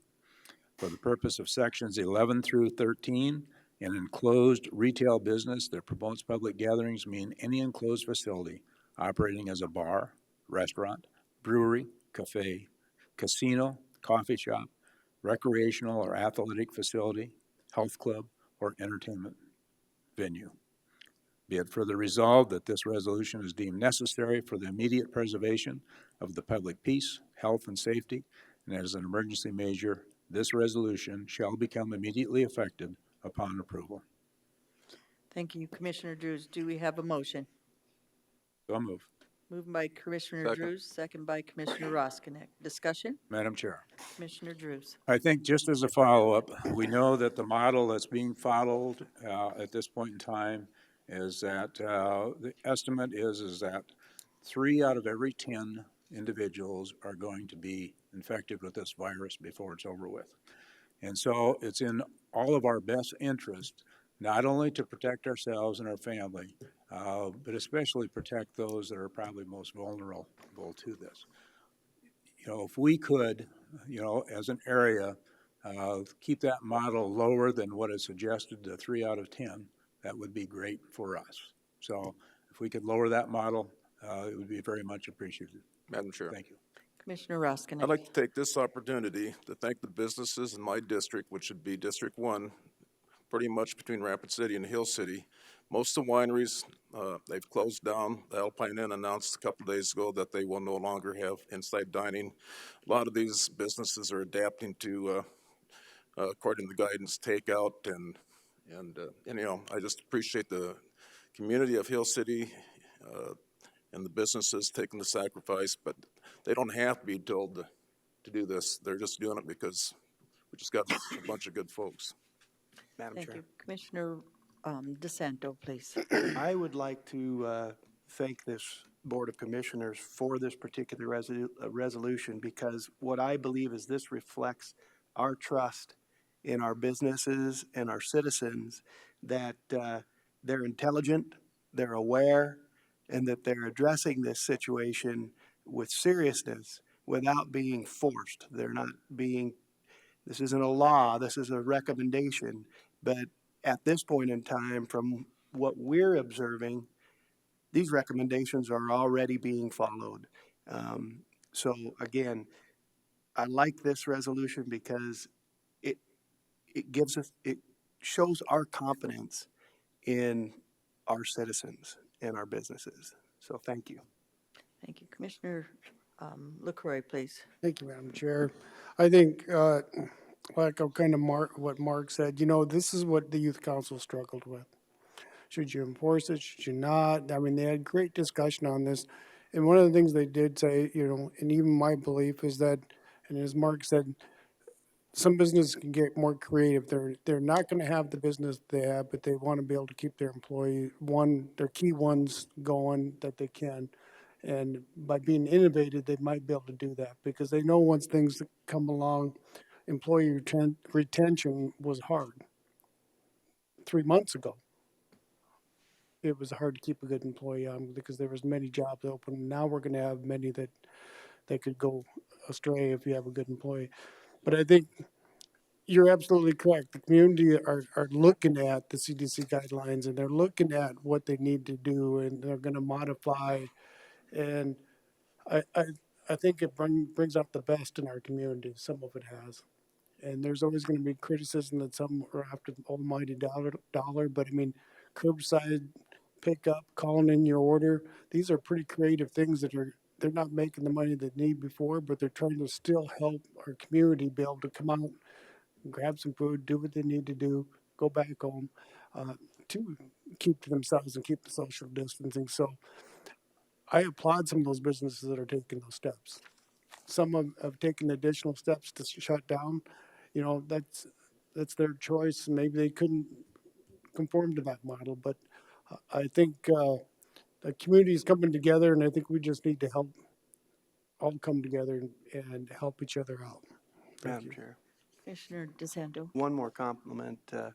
There's a particular business, and I'm not going to advertise, but they had the potential to seat 300 people in their restaurant, and they chose, and this was, I think, a week and a half ago, to remove about 60% of their tables so that their tables were 10 feet apart from one another, and reduce their potential customer base to 50 at a time. And they would not move someone in until someone had left. And I mean, that's just an example of the innovation that our business leaders are coming up with so that they can stay in business, continue to employ their people, and yet at least possibly, and I know restaurants operate on an incredibly thin margin, but at least maybe break even and keep these people coming to work every day and having something to do rather than sit at home and bounce off the walls. So, Thank you, Commissioner DeSanto. I'll keep saying on COVID-19, there's effects there, and there's two parts. There's the virus and then the economic and the humanitarian part. So as commissioners, I'll be up straight. You're damned if you do and you're damned if you don't. And we know that. So we're trying our best to figure out that balance between, again, the virus and the economic impacts of this. So one more part to this is I did have Jay, and which Miss Tracy, Jay directed Miss Tracy Decker to look up, do we have the authority in our county to close businesses? And if you could come up, Miss Tracy, and kind of give us some of that information that you shared, and as a team, both of Jay and Tracy, they're an amazing team as well for our state's attorney, because when we need something, and we have needed something as chair and Miss Holly, and other departments. Jay and Tracy have been working diligently. Jay called me or came in yesterday and said, Deb, I'm here for you. If you have to call me at home and you need something, and of course I did, and it was this, to make sure that we were following the law and the statutes in which the governor and our counties follow. And that means a lot to us because we are government. To institute something that's not law or not statute, just because we're being reactive instead of proactive sometimes, we have to keep our heads in this game at this time. So, Jay, if you could kind of fill in us that information that you found. Thank you, Commissioner Hadcock, Jay Alderman with the State's Attorney's Office. Thank you for recognizing Tracy, by the way. My hat's off to Tracy. She's one sharp individual and works her tail off, and man, am I glad she's a partner of mine. Yes, sir. So she deserves a significant amount of credit behind the scenes, for sure. Also want to take, we've all had an opportunity, or a number of people have. I just want to say thank you and acknowledge what you do. You took the words out of my mouth and you said, damned if you do, damned if you don't, because that's the stress bubble that you work in. Government employees, government agencies, cities, councils, townships, state. There's always that pressure. You know that. I'm not saying anything you don't know. But I know for a fact you have all been working around the clock. You are all trying to make that perfect decision, of which there is none. You can't be perfect, but you can simply try to do your best, and I know that's what you're doing. So my hat's off to you. Thank you. Right now, as you know, there's cities, counties, and all the way to the governor's office that are struggling with trying to do everything possible for their constituency, which happens to be every human being that calls himself a South Dakota resident. I'm not going to comment on what cities are doing or what the state is doing. My world is county. Yes, sir. As you can imagine, Tracy and I and others, this last week alone, have had numerous conference calls, telephone conversations, pored over statutes, reviewed a numerable number of ordinances, resolutions, et cetera, reviewed all of the documentation, all the things coming down from our federal government to our local emergency management, et cetera. It strikes me that it all comes down to those basic principles that everything you ever needed to know you learned in grade school. Respect yourself, respect others, and then try to listen to that inner voice of common sense and do the right thing. So those million pages, that stack that's over my head of things that we're all learning, it's wonderful and it's very informative, but it really comes down to those simple principles. In the law, we struggle with finding that bulletproof statute, that great work in our code that says here's exactly your authority, maybe not naming COVID-19, but at least naming the emergency circumstances under which the county can, with absolute certainty and comfort, take action beyond what you're looking to do today with a strongly worded employing this community to adhere to these principles. It's not a dictate, it's not a mandate, it's not an ordinance with enforcement penalties and provisions. So I agree with what Commissioner DeSanto is saying. We have a lot of respect for our community leaders, our business, retail owners, leaders. They're going to do the right thing, and you're saying that today with that resolution. At the county level, what we struggle with is finding that law, those provisions that I can stand here before you and tell you the next step, if you have to do the following things, here's the statute for it. We don't have that. Now, I can stand here before you and I can say, I can take a word out of this statute, a phrase out of this one, I can squeeze or massage that one and put it all together and throw it on a piece of paper and defend you on it. And I will certainly do that. But what I'm hoping is, or what I would suggest in my advice today is pass this resolution and let's wait till Monday and Tuesday. It's my understanding the legislature is going to convene. I was encouraged by some things I read in the paper today that The governor is going to pitch, I think was the word, some emergency measures to our legislature. I don't know what those are. I haven't read them. I haven't been privy to any documents to read in that regard. But just to tell you some of the concerns that Tracy and I have been hearing from our peers, if you will, throughout the state, is it's a little frustrating to have a patchwork of things going on. Cities, counties, all trying to do the right thing. And of course, who gets caught in the middle of some of that is the businesses, because the thing we're talking about really now is the closures. Some are closed, some are not, some are mentioned, some are not. Yeah. You can imagine the patchwork or the checkerboard pattern that creates. So, and part of that is, or mostly that is due to people like you and me trying to figure out what is the level of your authority, what can you do in the best interest of our community.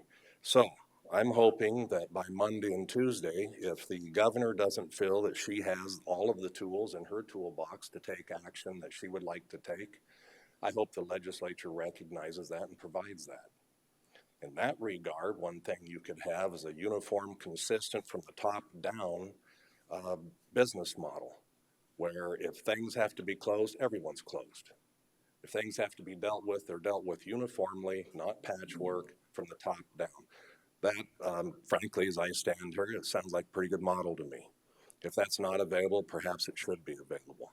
On the other hand, or in conjunction with that, if our legislature feels, and I would support the idea that the counties, for one, for sure, and I don't think a lot of cities are far behind me in this regard, don't necessarily feel that they have everything they would like to have in their toolbox. So it would also be nice if the legislature would see fit to address those issues, at least discuss it, because I know they've heard about it. I know probably any number of you have been reaching out. So the word is out there. In Pierre on Monday and Tuesday, they know what we need. I'm hoping that they will take that seriously, look at it, and consider emergency provisions to provide you with additional tools. Hope you never have to use them. But right now we're in that situation where we're thinking we might. No one would blame us for having to if we felt it had to go that far. The last thing I'd like to say is if that doesn't happen, if you don't get that kind of feedback or help if it were, and you feel you have nothing more you can do but to take on the idea of an ordinance to take this a step further, I will gladly put that ordinance together for you, because I know, it's been referred to, we're kind of in this war. You shouldn't be ashamed of doing everything you can to address that. So if it comes to that, we will do that, and I'll support you in that. But for now, there's other options and alternatives, and so I'm hoping that by Monday and Tuesday we get some good feedback from Pierre. So Jay, I'm going to be straight up. So legally, when you look this up for our county, what did you find for closures? For us, I mean, like we said, we might be going to that next step legally. Can we do that? Is what I'm asking you as a county. Can we just close it without the governor's consent? I cannot stand here and give you the advice that yes, you can. Haven't found that statute, nor has anyone else in the county or in the state of South Dakota. The counties just simply are not outfitted with that kind of helpful legislation. So the answer is no. Unfortunately, as I said, I can take bits and pieces and commingle and be a lawyer and put something together. But it's like walking on ice. That ice gets thinner and thinner the longer and the more I have to try to pick and choose and piecemeal something together. Yes, sir. We know that as lawyers, and I'm telling you, I'd have to tell you in all honesty, that's where I stand. So I'm looking for that direction. I hope we get something out of Pierre that will help us and help you. Thank you. Madam Chair, Commissioner Roskinet. a few nights ago I attended a special meeting in Hill City where the council and the mayor passed resolution 20-20-06, which pretty much mirrors what we're doing today. What few businesses there are in Hill City, they're asking them to use common sense, follow CDC guidelines. If that doesn't work, we can do another resolution, because as we've all agreed, this thing it's very dynamic. It changes on a daily basis, and I think it's just it's common sense, and common sense. Thank you. Yeah, Madam Chair. let me be absolutely clear. I want to make sure I say this. What you're doing today is not a mandate, and you all know that, and we need to do that, and I congratulate you for it. If it came to the point where you want to do a resolution or an ordinance that calls upon full closures and so forth, you do that, because you're between a rock and a hard spot and you have no choice. And like I say, other communities are struggling with that, other community leaders are struggling with that, and you may well have to do that if you don't get additional help or support, as I just mentioned. And I will be right there with you, and I'll draft the thing. Thank you. Commissioner LaCroy. Thank you, Jay and Tracy, especially for your honesty and your bluntness on how you feel on this, Jay and Tracy, because I believe that's important, because things could change. They could. One of the things that we talked, I think this is a good resolution for us, because I think one of the things that a lot of times what happens in our communities, it's either for or against, and that's what's kind of happening with the city. And that's a different set of circumstances than the county. And we're the same, but yet we're different. And I think we need to recognize, and I think we do recognize that.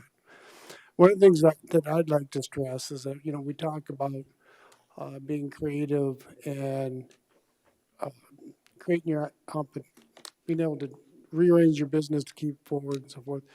Some businesses, I think, in our community, they've really done a lot for the community. They're trying to do their best to keep them going. I know one business that said, okay, I can't make it a restaurant. I can't make it, but I'm gonna shut down and I'm gonna take meals to my employees every day. Or I'm opening up my kitchen to where if somebody needs something, some organization to help in the community, that they're going to do that. A lot of people in our community are doing that, and we don't recognize them often. We're too stuck on, I can't do this, I can't. But let's recognize what outstanding people in our community are doing. They're stepping up and they're trying to be ingenuitive to help our community and keep people afloat. And I just can't appreciate enough your guys' honesty. Things could change. We just don't know. It's too early yet for me to decide, but I think this is a good resolution to move forward with. Thank you, commissioners. We do have a motion by Drew, second by Ross Connect. Any other discussion? All in favor say aye. Aye. Aye. All opposed, motion carries. If we could, I'm going to do a point of privilege so we can have Senator Helene Duhamel, since we're talking a lot about legislation right now, having her wait for two more things to come up, and we do have the family's first Corona Response Virus Act that it's going to be along. So thank you for coming today, and just your name again, ma'am. Helene Duhamel, Senate District 32. I have some hastily scribbled notes, but everything should be online. South Dakota Legislative Research Council. Number of bills will be introduced on Monday, veto day, mostly remotely. A couple of people will be in Pierre. A couple of bills will be on education. One, to waive minimum hours for student instructional hours. A second one, the kids do not need to take the state tests or report those results. A third bill would deal with labor, revising provisions for reemployment in order to accept all the federal money that we expect and hope for. Fourth, health, giving the name coronavirus to a list of conditions for public health directives, for example, if necessary, quarantines or consequences if needed for the governor. Also, the Department of Health authority during an emergency to close or restrict gatherings. That would be restaurants, parks, etc. The sixth one, public safety, flexibility. If people can't return to get their driver's license or their CDL, there would be a 90-day grace period. And number 7, statutes in the state emergency, temporary suspension of regulatory statutes. This was a request from the Municipal League asking for statutes for certain conducting of business. Everyone should look at these closely and see if there's anything that applies to counties that is needed in this legislation. Number 8, an act to postpone certain elections, April 14th through the May 26th. They could be combined with primaries. This bill would extend early voting, by mail voting, and delay a primary to July. Number 9, county emergency authority. This is a fairness issue. This is exactly what you're talking about. Giving counties do not have the authority of cities. And so this would even the playing field. The governor said it's a fairness issue, and that is expected in this bill. And economic development, creating a sub-fund for money for small businesses, a pool of underutilized funds for SBA loans, less than or equal to $75,000, businesses impacted by the virus. And finally, federal fund expenditures and more ways to receive the federal money that we expect is coming. These would all be emergency legislation going into effect immediately. There will be 2 vetoes, style-informed vetoes, nothing substantial. We will not be working on the budget. We're not going to tinker with that at this time. That would be later after we deal with a coronavirus and see how we emerge. So Thank you, that's all I have. Senator Duhamel, for being here today. I know your work is very diligent in the state and trying your best to get ahead of that 24-hour change. That's a lot to deal with as well. So any questions for the senator today? Madam Chair. Commissioner I don't Gray. have a question. I've got a comment. Helene, I really appreciate the detail of your reports.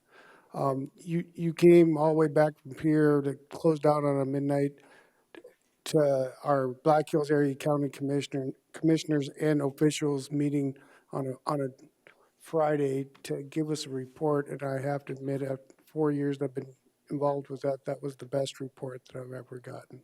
And I appreciate that. And I know that some of the members of that that attended were very appreciative of that too. So thank you. Thank Madam you. Chair.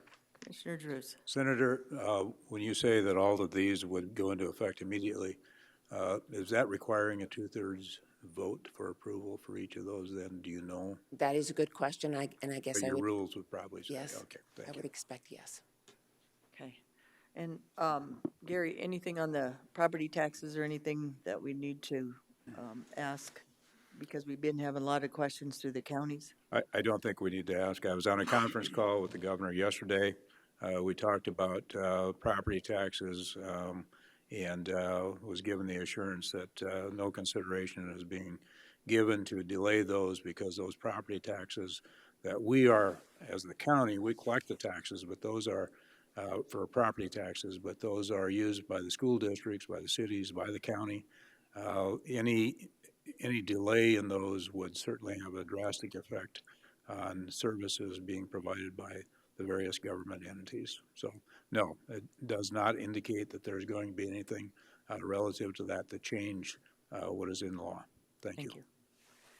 Madam Chair, Commissioner DeSanto. I think it's important to point out that that our property taxes can be paid online. Am I correct? And that in the future, obviously, if you want to come pay your property taxes in person, you're going to have to call in advance and set an appointment to come down and pay them. So just to make people aware of that. There will be a Dropbox. If I'm correct, Miss Janet, if you could, thank you, Miss Lean. Miss Janet, if Thanks, you could come up and kind of tell what your operations is going to be for the property taxes this year, and some of your other maybe. Janet Saylor, County Treasurer. Yes, we will have a Dropbox. Our Dropbox is always open. Every year in April and October, the Dropbox is going to be open 24/7 now for title transfers, renewal of registrations. Everything's going to be done online. You can pay your property taxes online. If they're paying their property taxes online, they can use a credit card or they can use an e-check.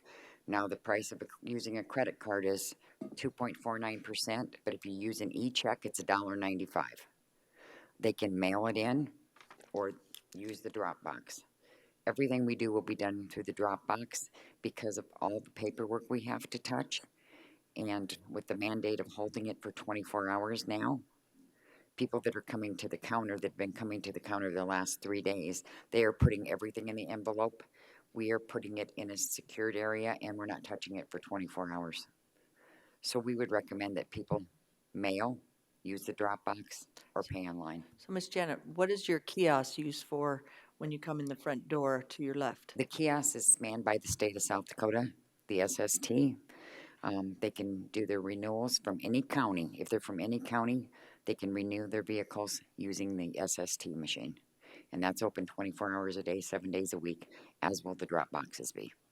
Thank you. Any more Madam questions? Chair, just for clarification, relative to our visit the other day, your office will be fully manned during this. Absolutely, because we have a lot of mail that we get in. We get a lot of phone calls. We have a lot of out-of-state people. We have enough work to do with the mail and the phone calls that we will be manned. Well, some think they've approached me when they say restricted, they think that we're not going to be fully manned here in the county administration building, whereas we will be fully staffed in all departments. That's Maybe correct some in will my be working office. from home, but we're not sending employees home. No, that's correct. My office will be manned. Everyone will be at work. Right.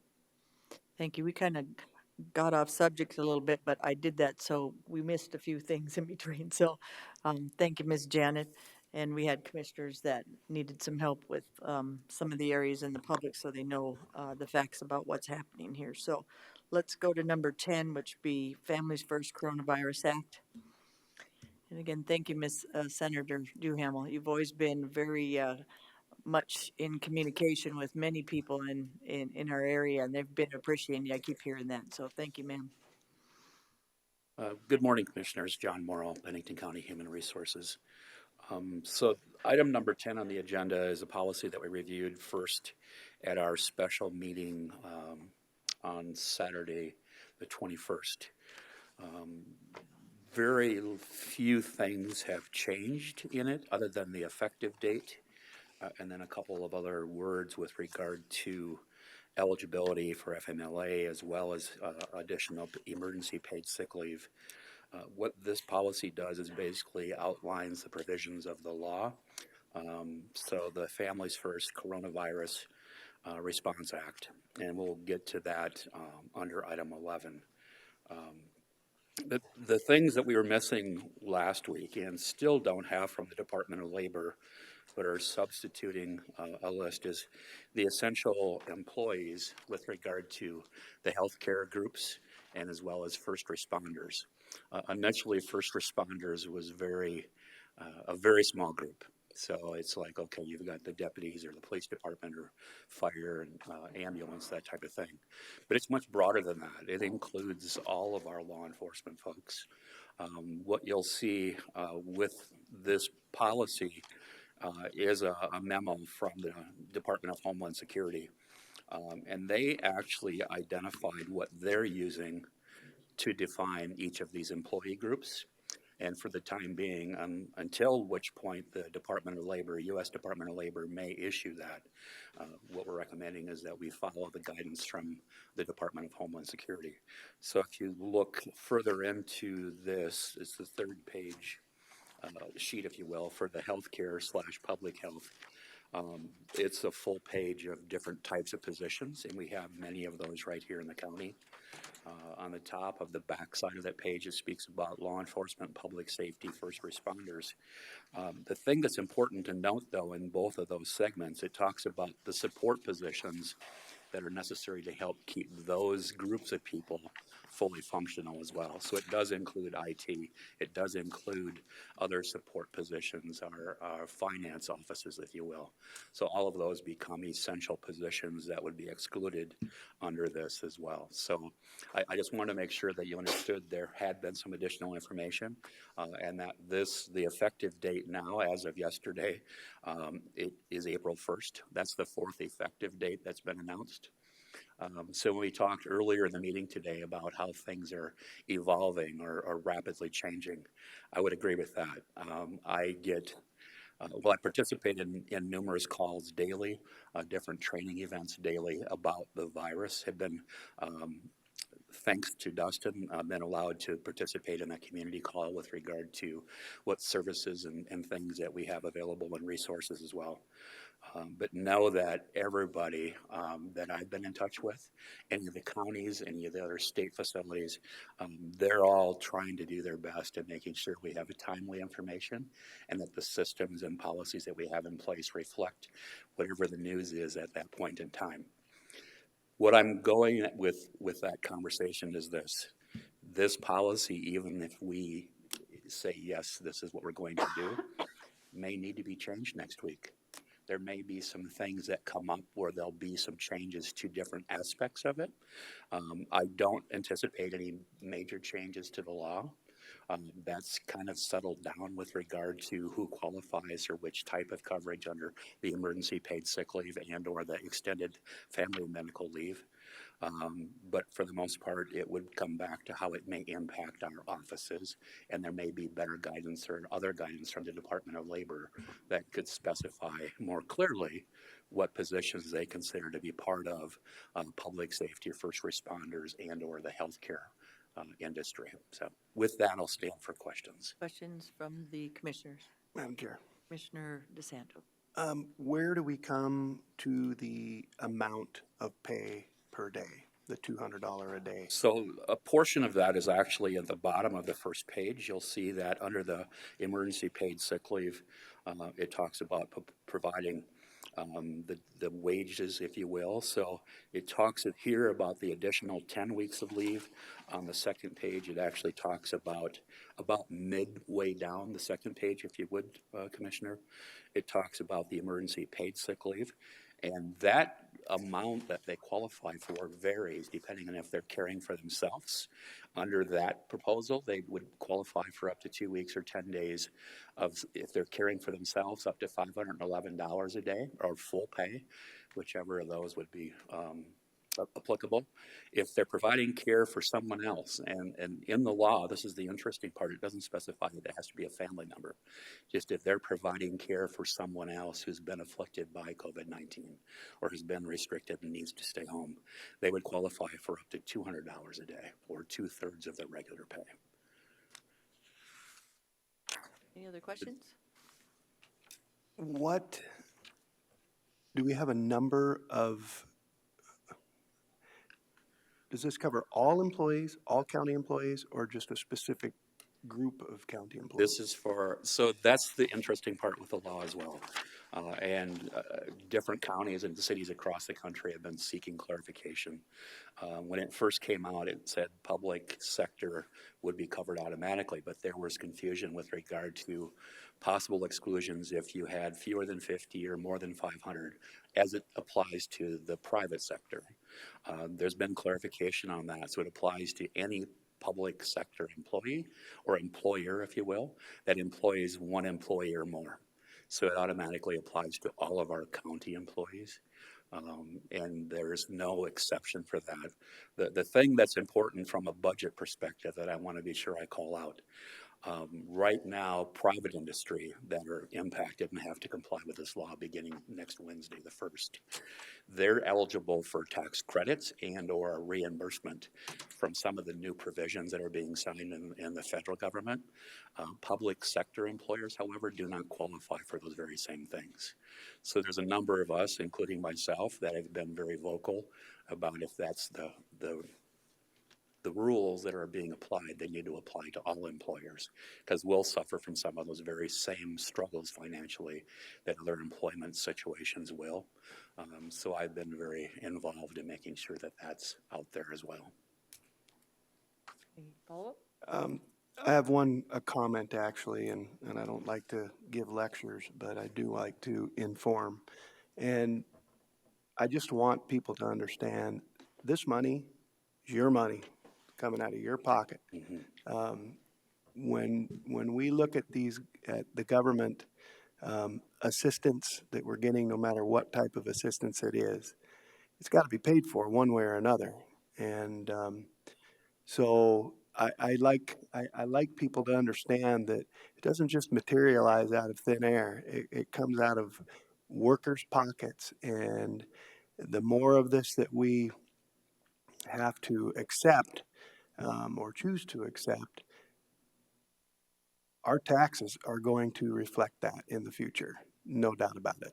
So that's my speech for the day. Thank you. Any other discussion? If we could, let's take a 5-minute break. Looks like we're doing that already, some of us, so. So if we could, we'll take 5. Let's come back probably about 10 after, maybe 7 minutes, so thank you. Thank you. Thank you. What you'll see, Commissioners, so again, John Morrill, Pennington County Human Resources. So the policy draft that you had before you too, I want to be sure to call out that in the first little paragraph there, it said that the temporary policy, this isn't forever. It's during the course of this time, December 31st, or until it's been extended, by the government. So we'll see how that shakes out. But the intention is that that's just a temporary thing that we have to comply with. And it goes along with the Families First Coronavirus Response Act, the law that was signed into effect back on the 18th by the Senate and by the President then following. But basically what this packet that you were provided is the same information we covered with the department heads yesterday. But there's just some of the same things being repeated that we talked about earlier. Good personal hygiene, wash your hands. If you're sick, stay home, those kind of things. We want to make sure that employees understand what the risks are. We want to understand as well internally, just as a reminder, and again, there's nothing here that's different basically from the law or from the policy that was proposed. It's basically, how do we keep people informed? How do we make sure they understand what's happening? Even to the point that you might recommend some of those best practices. So when you cough or sneeze, do it into a tissue so you can dispose of the germs versus have it on your hands or on your clothing. So again, some of those. What we are being asked as an employer, and this is for all employers, not just us in Pennington County, is to make sure you've got some flexible leave policies. And I would say that as we learned through our benefit or our compensation review, our benefit package, our leave policies are very, very kind, if you will, and generous to our employees. So I'm very proud of what we do offer as a county employer. The pieces, though, that are more interesting have to do with the law. And again, it just takes a little deeper look rather than a little summary that I provided on the policy. Once you get into the packet, and mine doesn't have any page numbers, so I apologize. But it talks about what the Families First Coronavirus Response Act is and what it requires of employers. So you'll see that it talks about 2 weeks of paid sick leave at their regular pay or up to $511 a day if they're caring for themselves. It provides up to 2/3 of their pay if they're caring for someone else. It also provides under FMLA, it's an expansion under FMLA, so normally it's only if you're caring for someone that had something that qualified under the regular FMLA rules.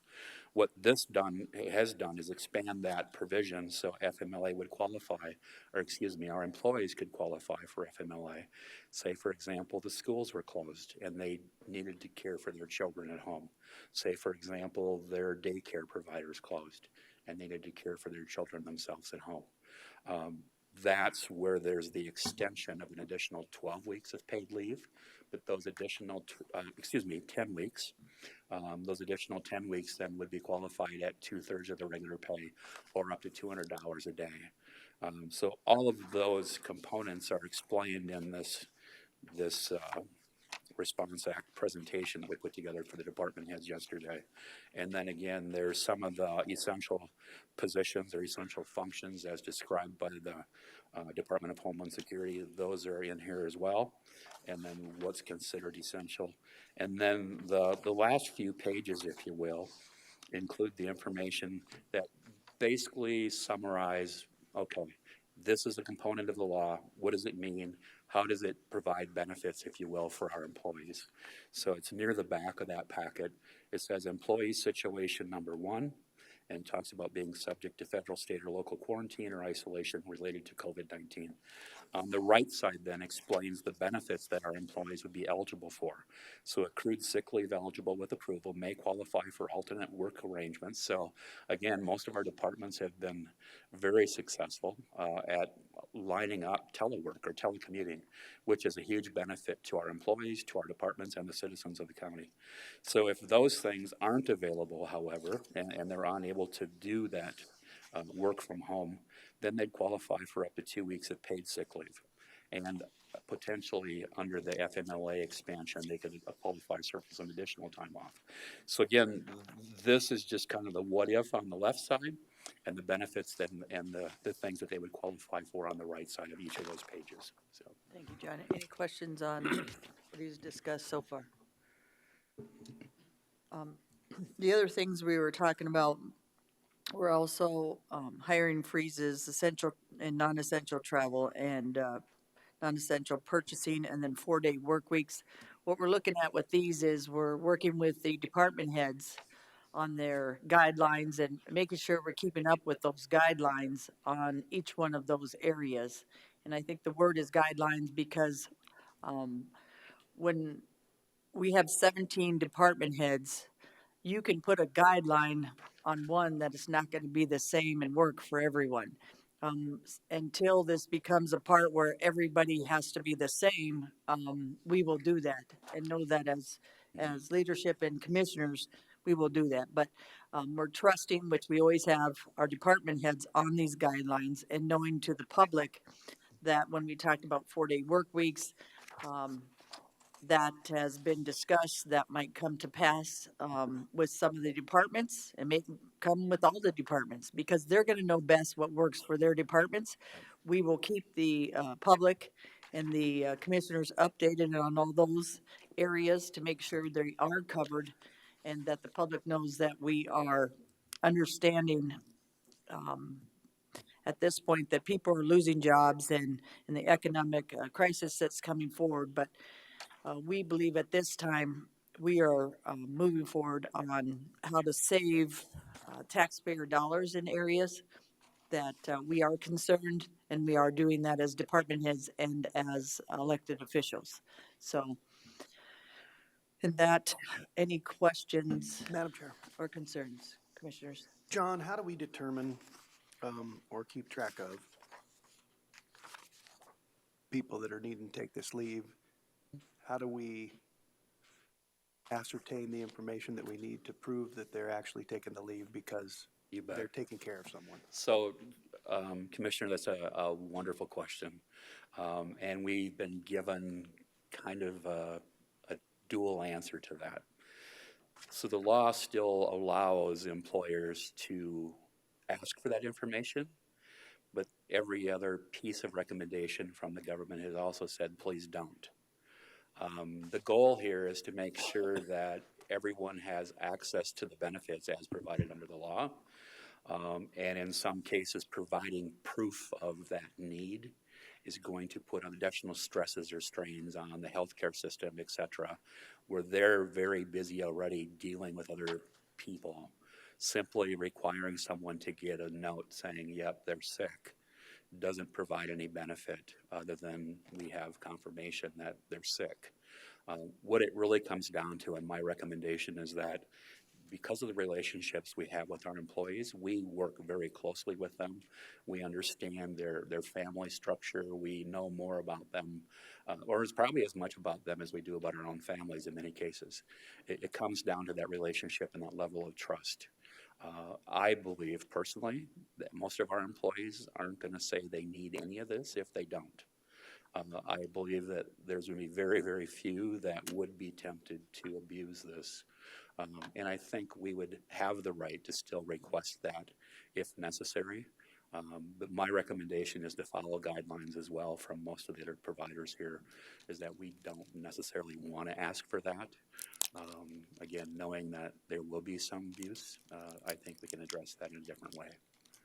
Doesn't provide the answer I know you're probably hoping for. And I think, Commissioner DeSanto, your department heads are screening as well as, you know, their employees and also knowing who their employees are. So it's not like they're not seeing their employees and they're having team meetings and different things where they can kind of, number one, make sure they're meeting the needs of their employees. We do that individually. We don't send teams out to make sure employees, we have an HR man. We have 17 department heads, and they are having team meetings with their employees to make sure, number one, their needs are being met. They understand what's happening with the changes. And again, each department I believe is screening and making sure that their people are safe and following the CDC guidelines. And again, I trust the staff, our 17 departments, very much, because just listening at the department head meetings, they're way again, they're way ahead of us. And just thinking that we got this, and then you listen to the department heads, again, they've got it even better than this commission does as leadership and listening. I'm very proud of them. So Madam Chair. those are questions for all of us as well as them, that they want to make sure their employees are safe, just like our public. If I could, Madam Chair. So I think a greater concern, at least from my perspective, is being able to shoo employees away that are sick or make sure they don't come to work sick. They have such a strong commitment to their jobs and to the team of people they work with. In many cases, they're going to say, okay, well, I have a cough, I'm fine. I'm still going to go to work. I worry more about that happening than people taking the other side of that, so. And I agree, because I've been outside walking in or out to this building, and people are like, I got to come here for my sanity. So I think a lot of us feel that way sometimes, that if we keep busy, it's going to be a good thing. And I love to hear that anyway, because they're coming to work, and that means also people are all having that stress in their lives. It doesn't matter who we are. But bottom line, how can we make that stress less, and how can we have a less economic impact from this county in trying to make people first and not stuff? So I think that's where we're trying to go for the county, and again, not add to those issues, trying to give us some security for our employees. That bottom line, people first. And that's why with the purchasing in different areas, we'll be working with the auditor, the treasurer in the areas. You will see that we are having our commission retreat to try to get a hold of these areas that we can, and other areas that we can play the what if. So I think that's huge. And again, the retreat for the commissioners is next Friday. So Holly, I did miss, we are on, any other questions on number 11? Madam Chair, so I've got a couple pieces of paper here in front of me that they're talking about motions and so forth, and I'm pretty comfortable at this point in time with how we handled it from our last meeting. Is that where you're going at, Ms. Haggard? Yes, sir. Just So what just- we're doing is we're just doing updates to make sure that Okay. you know, that our department heads know, and anything that would be changing, plus the public, I believe Commissioner Croy needs to know that we just haven't forgot about these areas, and that our taxpayer dollars do mean something to us in Pennington County, as any kind of savings that we can get out of this this crisis, we will. We're being very innovative. We're being very flexible. And again, I'm very proud of the people in our county and our employees. We can't say enough. We've been saying a lot about department heads, but our employees that are dedicated to our county, they're amazing as well. Work they've been doing, and the things they've been following with our changes. We apologize with the changes in one sense, but they're well needed, and they're well thought out by our department heads and ours. So we thank the employees as our leadership and our commission, how much work they do for us. So Okay, I just wanted clarification that that's what we're. sorry, Okay. I just had a brain thought, and you know how I go, Lloyd. Sometimes we forget that we need to thank our employees and say they're a blessing as well. So thank But you. in many cases, Madam Chair, they're the ones that came up with solutions that we have in place now. Yes, they So do. it's been really wonderful. So any other questions? I think we're good, sir. Thank you. Number 12 is the future Board of Commissioner meetings. Ms. Holly and the leadership decided that we should just schedule a meeting every Friday in case we need one, if I'm correct, Ms. Holly. Any thoughts or anything on times, Ms. Holly, that you believe would work for if we did have commission meetings, and make it easier on you for making sure public notice was due? Not necessarily from that aspect, Madam Chair. It's more for the Board of Commissioners what works, because I know several of you have full-time jobs, and would it work better on a Friday morning, or does it work better on a Friday afternoon? Friday is just typically the day that you have the least amount of committee meetings that you need to go to as well. So I'm just looking for guidance from the commission if you want to move forward with the morning or an afternoon. Morning. Morning. Morning. Midnight. No, morning's fine. Duck, Lloyd. You'd be the goose, Lloyd. Are you okay with mornings? Okay. The board even want to go at 8?